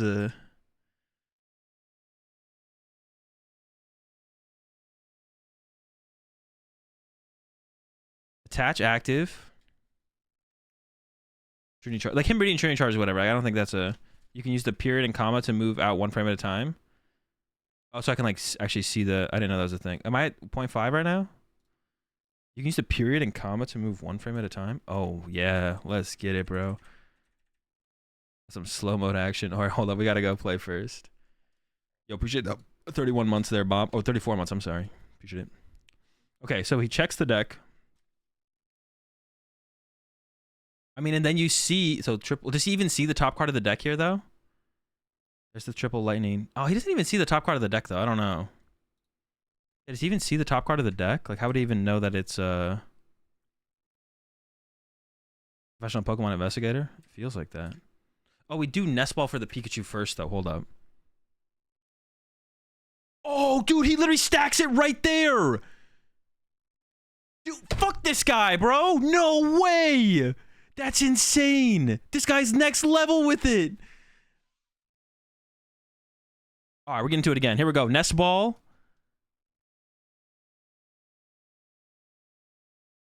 Find Pikachu. There it is. There's the Arceus, and he puts it on top of the deck, bro. And he puts it on top of the deck, bro. Fuck this guy, bro. Ban his ass, bro. I'm done with this man now, bro. There's no way, dude. I remember seeing this shuffle earlier. I was like, this is sus. Like that looked weird. I remember seeing that. I was like, that looks weird as fuck. Holy shit. Fucking ban this asshole, bro. No way. Say he's sus with every move, right? I mean, it's looking bad, bro. Holy shit. And then he peeks and he searches for Dude, fire this judge? Nah. Shut up with that shit, bro. That's just cringe. That's just cringe. Someone time out the person who said fire this judge. And then he gets the triple lightnings off of the thing, and then he shuffles one riffle. Top card does not change. It stays the Arceus V-Star. Shuffles again. Top card does not change. Only shuffles twice. Shuffles twice, and then he goes for the distraction tactic. He looks at his opponent's discard pile. There's two cards there. You can see them both. There's two cards and you can see them both. Why are you looking at the discard pile in the lost zone? Then Jonathan doesn't cut Eddar's deck, and then Eddar top decks the Arceus V-Star. Dude, no way, bro. Dude, that's insane. Oh my gosh. Yeah, I never like buying into like stuff too much. This is ban him, bro. He's done. He's a cheater. He's a cheater. That's insane. This man's doing it blatantly on stream, bro. Holy moly. That is crazy. That's insane. And he still misplayed by not putting the V-Guard energy on the flying Pikachu. God damn, bro. That's insane. Oh my gosh. Yeah, then we skip ahead a little bit, and then he like pretends that the Arceus V-Star is like a big top deck. He like pretends the Arceus V-Star is like a big top deck. Oh my gosh. Does he no, he doesn't get any of the rewards for second place. So we go through all this, the beat gets stuck in the active, and then yeah, he pretends to be surprised. Like he's like, "Oh, I need a good top deck here." Oh, peek. Oh my god. Actually, we should watch that one at normal speed. Holy dude, that's insane. That is so wild. I wonder if he does anything else throughout the game. Dude, he's like, is it still there? Oh my gosh, bro. You love to see it. Oh, wow. Well, you don't love to see it, but like you love to see him get caught. That's what I'm saying. You love to see him get caught cheating. Oh my gosh. See everything he made. We're not gonna yeah, we're not gonna go through everything in the game. That is hilarious though. That is so funny.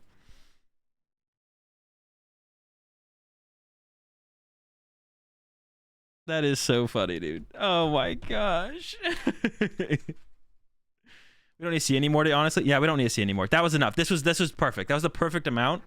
I can go to 434, 15-ish.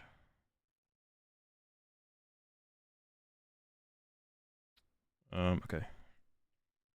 Yeah, that's all we need to see, to be honest. Like, if he does any more, like, he did more. But, like, that's enough. He's banned. Like, there's no way.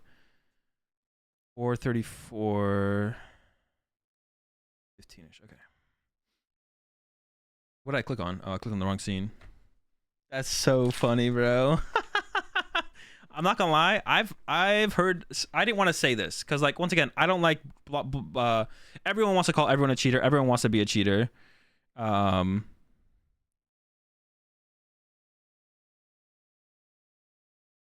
I have heard things about Eddar before, though.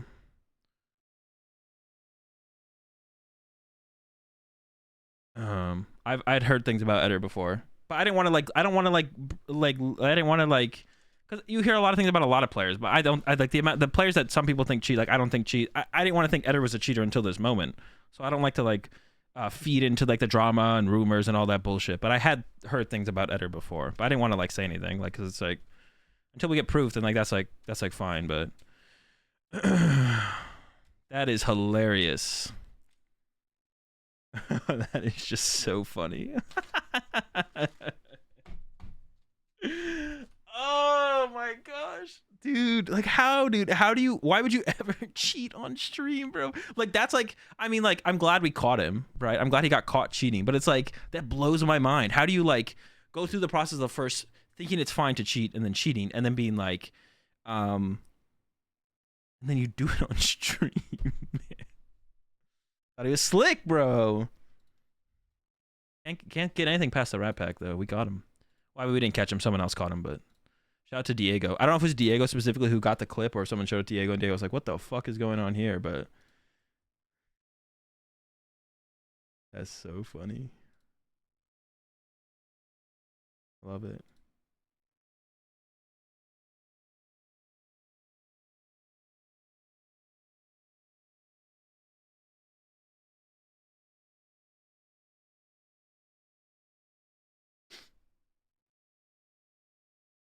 Are people mad about the special event happening? Because I just saw John tweet. I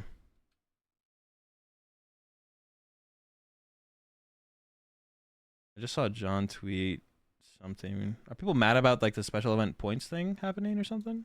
I saw John system is whack. Laugh my ass off, the SP discussion is back. Oh wow. Cheating defeats everything in my opinion. I'd feel like I accomplished nothing if I won off cheating. That's what I'm saying. Like I don't get where that comes from. Where people like winning off of. Like, yeah, I feel the same way. Like if I wouldn't feel like I accomplished anything. Like if like theoretically all I did was like cheat and scam to make my living. I mean, but it's never an accomplishment. Like nothing accomplishing comes from that. Like I'm getting, but I would like to like. It would be interesting to like live in their head while they're going through it. Like I would be curious to know like what thought process has to happen for people to want to do that. I don't know. I don't know. It's just weird to me. Yeah, this is weird to me. Like, what is that thought process? Where do you connect those dots to be like, I should cheat in a competition? I don't know. Man, Eder was a few points down to day 2 worlds. A few points away from being able to day 2 worlds.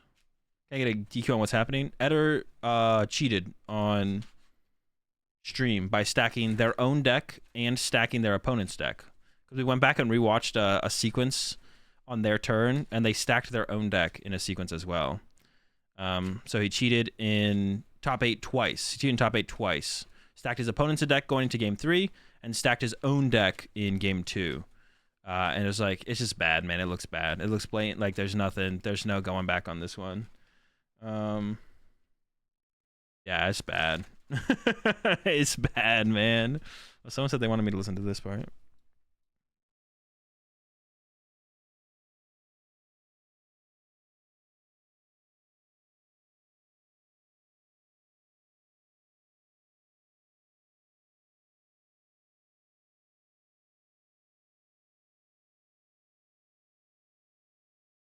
Oh, you can hear the judge.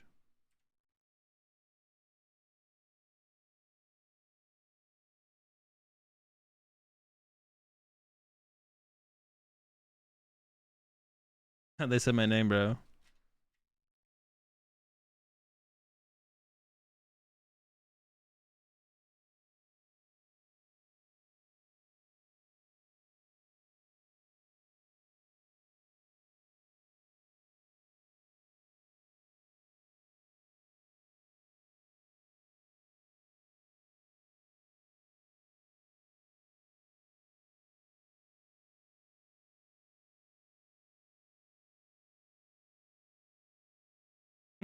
That's funny. Yeah. Shout out to Diego for catching him, man. To be honest, if Diego didn't catch him, I don't know how many people would have gone back and watched this content specifically and actually caught Eder doing what they were doing. So, yeah, Detective Diego on the case. That's sick. By Eder. There's just no way he doesn't get banned from this. There's no way. It's like not possible.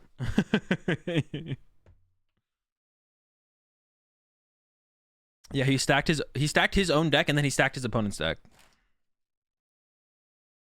The Arceus one? Yeah, the Arceus one locks it up, bro. That was insane. The Arceus one was worse than the shuffling against Jonathan. The Arceus one was worse than the one against Jonathan. It was crazy.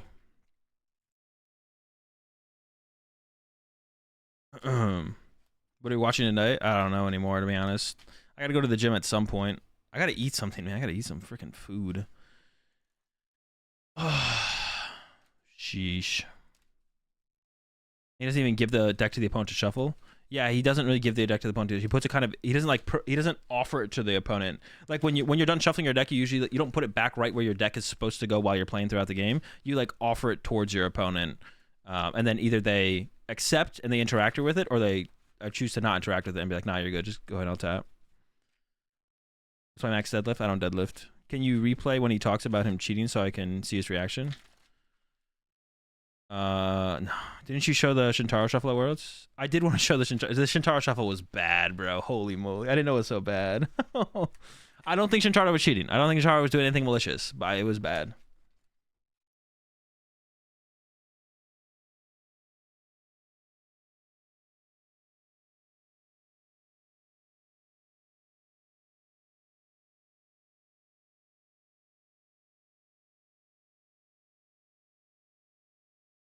So to shuffle everyone's decks now. I mean, I guess that kind of sucks though. So like, I don't know. That should ideally isn't the solution, but God.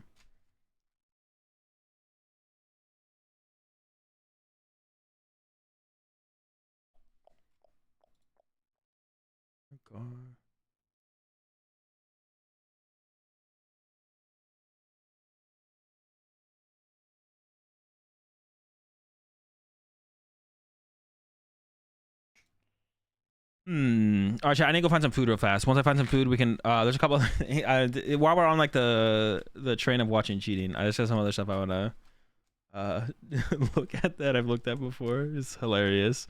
Content for the pod? Yeah, big time. Does Jonathan get second place rewards? No. Basically, what happens is just Eder gets removed from the tournament, and that's it. Everyone holds their initial positions. Everyone holds their initial positions, and then Eder is literally just removed from the tournament. Yeah,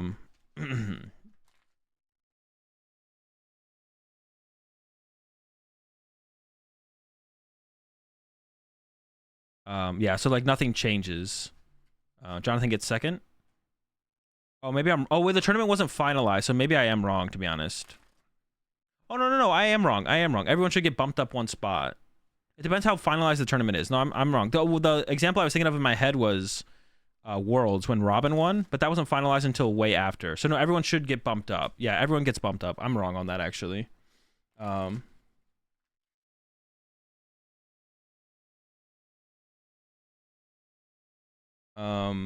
I'm wrong on that. I was thinking about the Worlds situation where it was left the same because it was so far after the tournament that what's his name got DQ'd. I'm pretty sure. I might be wrong on that as well, to be honest. Yeah, everyone gets bumped up a spot. I'm wrong on that. Everyone gets bumped up a spot. So yeah, Jonathan actually. So it is like Jonathan doesn't get to actually play to beat Andrew, which sucks because you'd ideally want to play against Andrew, but you still get second place as Jonathan, which is pretty cool. Yeah. You still get what's it called, which is the. Yeah, you don't get to like play for first place as Jonathan, but you still get second, which is cool. Tina got second. Tina beat AF. I mean, lock it in. Just get caught and addressed during the tournament. Yeah. Eder got DQ'd after game one of Andrew won game one against Eder, and then they paused the match and were like, and then Eder got DQ'd. I don't even know how it like ended over here. I don't know. Probably. Oh. Yeah. So yeah. The clickbait coming will be insane. Bro. Content farm.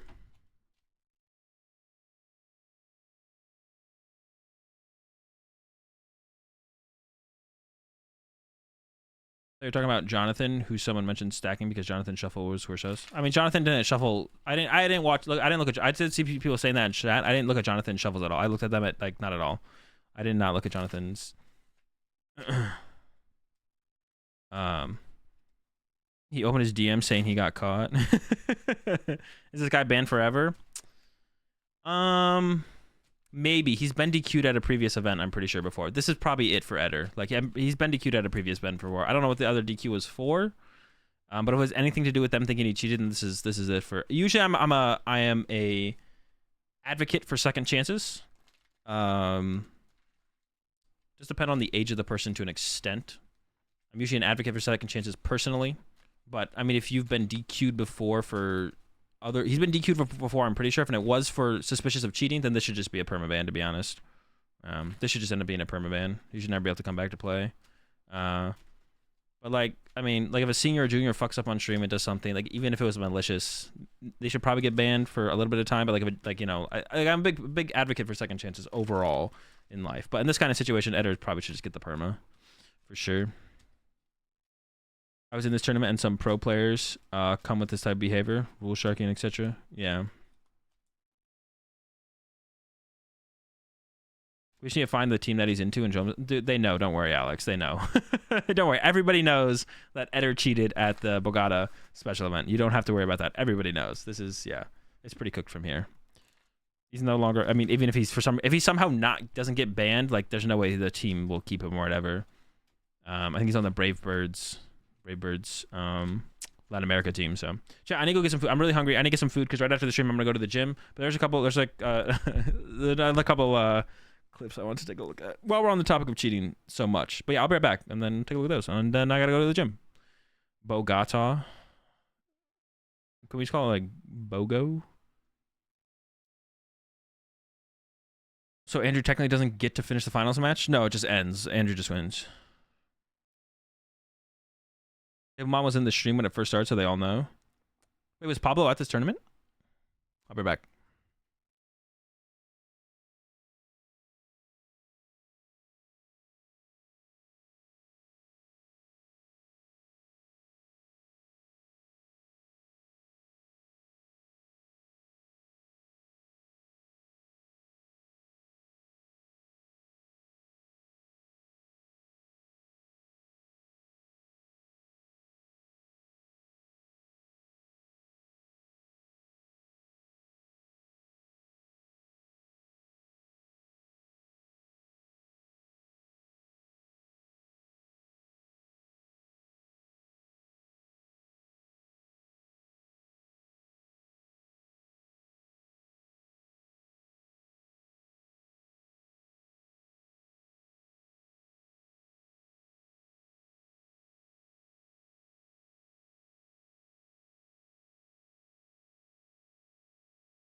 All right, chat. Dude, what a day, bro. That's crazy, man.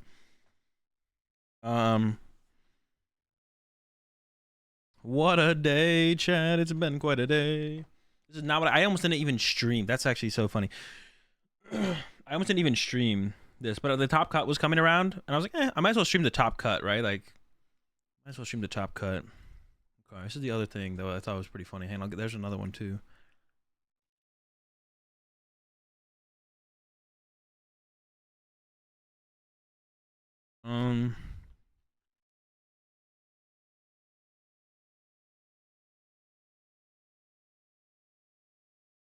Reaching the seniors division, since we are on the topic of cheating, there has been some players who have been caught cheating in multiple regionals and have been banned from their local stores. They have not been banned, even one of them having a DQ for stacking his opponent's deck and then letting him cut. Do you think that bans should be treated different between H divisions, or do you think should be a similar stance on? I don't know.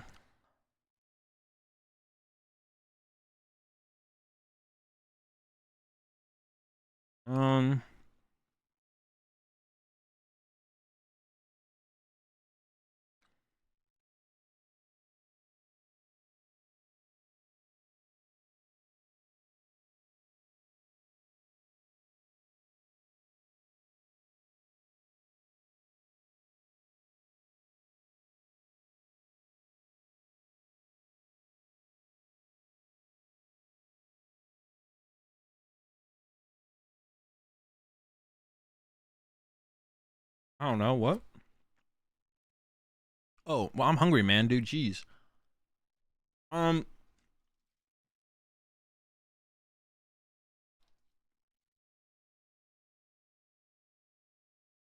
think for juniors and seniors, if the intention is assumed that they did,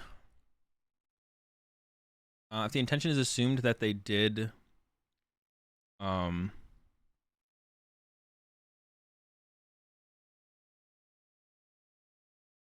intention is assumed that they did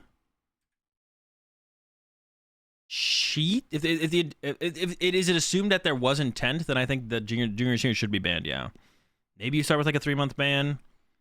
I don't really know, to be honest. But I think if they assume there was intent to cheat, then I think they should be banned as well. Like, they should get a ban. Even if you are junior or senior. Like I said, always down for second chances, but like, you can only help someone learn so much. You know, they gotta do something for themselves. Okay. Oh, this show was funny when I watched this earlier. I could not believe what I was watching. This is game 2 of Canadian Nationals. This is top 4. This is in 2013, back when we had Nationals and didn't have ICs. 2013 Canadian Nationals. Curtis here on the left, man. My gosh, bro. So what Curtis is doing, so we've talked about double nickeling before. Yeah, I was like, because we were talking about cheating and like stacking all this stuff so much, and like double nickeling came up too. It reminded me of this, so I like went and found it to watch it, and it was so much worse than I remember it. So you got Curtis here on the left. So what Curtis is doing is organizing Pokemon, energy, and trainer cards. Fully organizes Pokemon. So Curtis fully organizes their deck into Pokemon, energy, and trainer cards. Picks them up one at a time, and then does a 4-pile all the way through. Another 4-pile. And you can see after the end of this first 4-pile, all Curtis is going to do is pick up each pile. And then does another 4-pile. Picks up each pile. Let's make sure here. 4-pile. Corrects those. 4-pile. Picks up the 4-pile. Picks up the 4-pile. Picks up the 4-pile. And then cuts once, bro. What? That's insane. I didn't remember it being this bad because I watched this way back when. Oh my gosh, bro. There's just no way. That's insane. Oh my gosh. I didn't remember it being that bad. Holy shit. It was so fun. I watched this earlier today when I was watching the Celtics game. Dude, this was so funny. So some of you have heard me mention double nickeling before. That's double nickeling. Where you order your deck into Pokemon, you order your deck into Pokemon, Energy, and Trainers. You do 2. Well, Curtis did 4 piles. I guess 4 pile, 5 pile. Maybe it doesn't matter. So Curtis did 2 4 piles. Picked them each time. Did not shuffle at all, and then cut once at the end of it all. Cut the deck once. Magic is mana weaving. So this is what mana weaving is. So this is double nickeling. That's double nickeling, and this is like the biggest double nickeling in Pokemon back in 2013 was the biggest shuffling outbreak, whatever you want to call it, ever in the Pokemon TCG. It wasn't just Curtis. Like there was a ton of people doing double nickeling. I say a ton like in relative to how many people cheat. Like it was just like a lot of people were doing it. There's some other names that I know who. So the Nationals was happening, I think, the same time that U.S. Virginia Regionals was happening, or this was like the week after. I think it was the same week though. And there's people double nickeling. Double nickeling was people were double nickeling at Virginia Regionals as well. I've got a couple names that I remember specifically, but I'm not going to say them. But there's people double nickeling at Virginia Regionals. I think it was all about the same time where like all of a sudden like double nickeling was discovered by Pokemon players and people were like, oh, I'm going to do that. Yeah, I'm going to do that. That makes sense. Evenly distribution of cards. Yeah. And then yeah, I do think a lot of people did not understand that this was cheating. Is this cheating? This is cheating. Your deck is not random. It is evenly distributed between energy, Pokemon, and trainer cards. That is not random. There has to be a possibility for you to see a hand of 7 energy. That has to be a possibility. That is not possible with how this deck is situated. That's why everyone who like argues that pile shuffling more evenly distributes their card is a bonehead, because that's not what random means. Like I don't know, man. I just can't explain why pile shuffling doesn't do what a lot of people think it does well enough. Like I can't do it. I just don't know how to explain it well enough to get it across to the people who thinks it does anything. Yeah, it was like an outbreak of cheating, of double nickeling in Pokemon. Like, and this was about the time frame. Like I said, Virginia Regionals was either this exact same weekend or the weekend before. And I was at Virginia Regionals and people were doing it there. But I do think people in the Pokemon TCG community did not fully understand that this was cheating. I do think that, because this from Curtis is just insane. I don't even think Curtis probably thought this was cheating. Yeah, I don't even think Curtis thought this was cheating. Curtis was probably like, oh, that makes sense. That'll make me draw better. And then just does it. Like, because this is like so blatant, it's absurd that if anyone thought this was cheating, that they would actually do it on stream. But he did get banned after this tournament. It wasn't a perma though, because I remember seeing him in tournaments later. Or even like, not recently, but I've seen Curtis at tournaments after that. But it was wild back then, man. It was like the Wild West back then. Things were crazy. Back in 2013, it was wild, man. This was considered cheating back then too. Yes, this was cheating back then. Curtis got banned. Curtis got banned. It was wild back then. It's crazy. It's like going back and watching this, like reminds you how crazy it was, because like, or to see how crazy it was, because like that just like he's just doing it. Like that's insane.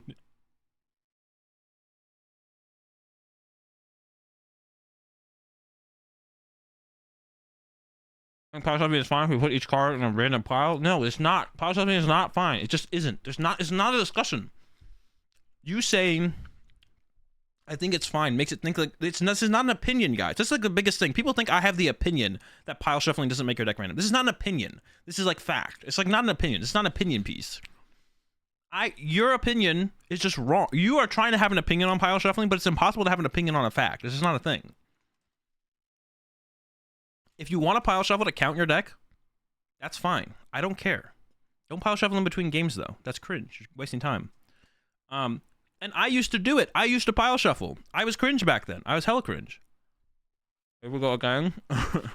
This is not an opinion piece, though. I don't have an opinion that I think pile shuffling doesn't do anything to randomize your deck. It just doesn't. This is not like an opinion piece. You don't have an opinion, you're just wrong. Anyone who thinks that pile shuffling is like randomizes their deck better or does something for randomization, it's not an opinion that they think it does. They're just wrong. They just don't know any better. Well, or they're just trying to be as ignorant as they possibly can. It's one or the other. Why did Curtis get banned? I don't know what's going on. Curtis double nickeled their deck, and had their deck was evenly distributed between. Their deck was evenly distributed between energy, Pokemon, and trainers. There's an even distribution, or as even as it can get, because obviously you have higher counts of some cards than others. When they offered their deck for Zach to cut. So their their deck theoretically is going to draw into a non-random outcome throughout at least the initial part of the game. And then from there, if you do shuffle your deck properly, then it should change, and the possibilities should become more like random or whatever you want to call it. But just wild, man. Yeah, Curtis's deck right now has an even or roughly even distribution of energy Pokemon trainer. So it'll go like energy Pokemon trainer, energy Pokemon trainer. Like if you flip the deck over and look through it one at a time, it'll be like energy Pokemon trainer, energy Pokemon trainer, energy Pokemon trainer on repeat. I don't have time to do it right now, Ash. I gotta go. Now this next thing I actually just watched for the first time. I had heard about it. I hadn't watched. This is pretty bad. Now this one, I don't think. No, I actually don't think Curtis. It's weird to say. I don't think Curtis was cheating. On the last one we just looked at from Canadian Nationals, I don't think Curtis was cheating. I don't think Curtis knew any better. I also don't think Shintaro was cheating. Now, for all you boneheads out there, I know there's some of you in chat. Yeah, they're everywhere. Cheating requires intent. Now, I think it's good that Curtis got banned, and I think it's possible Shintaro here should have maybe got like a double prize penalty or something. I think it's good Shintaro got banned. I think it's good Curtis got banned. I think Shintaro should maybe have gotten a double prize penalty, a game loss, maybe a DQ here. I don't know. But to cheat, there has to be intent, which means you have to think that the player was maliciously trying to do the action. There has to be. Once again, this is not an opinion. This is not my opinion. I don't think that there has to be intent for you to cheat. You have to have intent to cheat. It's not an opinion. You don't have the opinion that you could make a mistake and that would be cheating. You're just wrong. You're just ignorant. It's not an opinion. It's not an opinion thing. To cheat, there has to be intent. It's not an opinion. This is not my opinion. I feel like when I have these discussions with people and they're saying the other kind of it, they think that's my opinion and that's your opinion. It's not. It's not. It's not an opinion thing. To cheat, there has to be intent. Pile shuffling doesn't randomize your deck. Okay. So this one here from Shintaro, I think I'm at the right point here. So Shintaro uses... Oh, no, I'm not at the right point here. Hang on. The timestamp was in the comment section. Okay. Now we're at the right point. So Shintaro uses Cherish Ball and then uses the Stadium. Oh, no. This is not the right point. Hold on. This is pretty bad, though. This is pretty bad, to be honest. So Shintaro uses... Okay, here we go. Shintaro uses Cherish Ball to get the Heatran right here. And then uses... shuffles the deck. This is like reasonable shuffling. Looks back at the deck again. It's like, whatever. And then uses the Stadium to go get Naganadel. Looks at the deck again. Shuffles once. And then offers it for Tor to cut. That's pretty bad. That's pretty bad. You can't do that. You looked at your deck, which means the deck is no longer random to you, one of the players in the game, which means the deck has to now be sufficiently randomized again, which once again is roughly 7 pile shuffler matches. Once again, I don't think Shintaro was cheating here. Should Shintaro have been penalized for that? Or at least given like if a judge had caught that, they should be like, all right, that's a warning, Shintaro. If you do that again, it's going to escalate further. Please shuffle your deck more. And then they would shuffle his deck more, right? That's pretty bad. What happened right there from Shintaro, that was pretty bad. I'm not going to lie. That was pretty bad. But I don't think Shintaro was cheating. I don't think Shintaro did that maliciously. 7 pile shuffles? Oh, 7 mash shuffles. Did I say 7 pile shuffles? Oh, sheesh. Yeah, if a judge caught that in the moment, I'd be like, all right, Shintaro. If they've already given Shintaro a warning up to this point, it would be a double prize penalty and then escalate to, like, game loss. But if the judge catches it right then, the judge would be like, all right, can't do that. That's a warning. If you do it again, we're going to have to escalate. Please shuffle your deck. They would shuffle it more and then go from there. 7 mash or 7 mash shuffles now? Did the mash, bro. The monster. How about 7 monster mash shuffles? He just cut the deck? Yeah, that's it. All he did was cut it. Like, right here, he goes, use Stadium, get Naganadel, look through the deck, cut the deck once, pass the Tord. Tord cuts the deck back. That's it. That's all that happened. Now, the question is just whether or not that was malicious. And I think in the moment, there should have been... Something should have happened here. Either should have been a penalty if Shintaro had previous penalties, or it should have been a warning, plus you got to shuffle your deck more than that, and then offer it to Tord to cut again, and then kind of go from there. But what just happened there is definitely not... that's not allowed. Right? What happened right there is just not random. It's just not sufficiently random, I should say. I'm not going to use it. I gotta like use my terms correctly. If I start power shuffling in the middle of a game, is it considered slow playing? Yeah. All right, chat. That's gonna do it for me. I just thought both of those were funny. I watched both of those today earlier because we've been talking so much about pile shuffling and double nickeling and cheating and having these discussions about everything. And hopefully some of you learned some stuff about how to properly play the game and what not to do. That's always a big part of everything I talk about. So, but that's gotta do it for me. I gotta go to the gym. Gotta go work out. I will not be streaming tomorrow. I do not stream on Mondays. Check out the YouTube channel, of course, if you want more content from me. I'll be streaming again on Tuesday. That is going to be the plan. I really want to upload the VOD of... I really want to watch all of the Top Cut matches and then upload the VOD, but I don't think that's realistic anymore. I think what's going to happen instead is I'm just going to upload a video of me analyzing the cheating happening on YouTube. Or that I already analyzed here, just upload that to YouTube.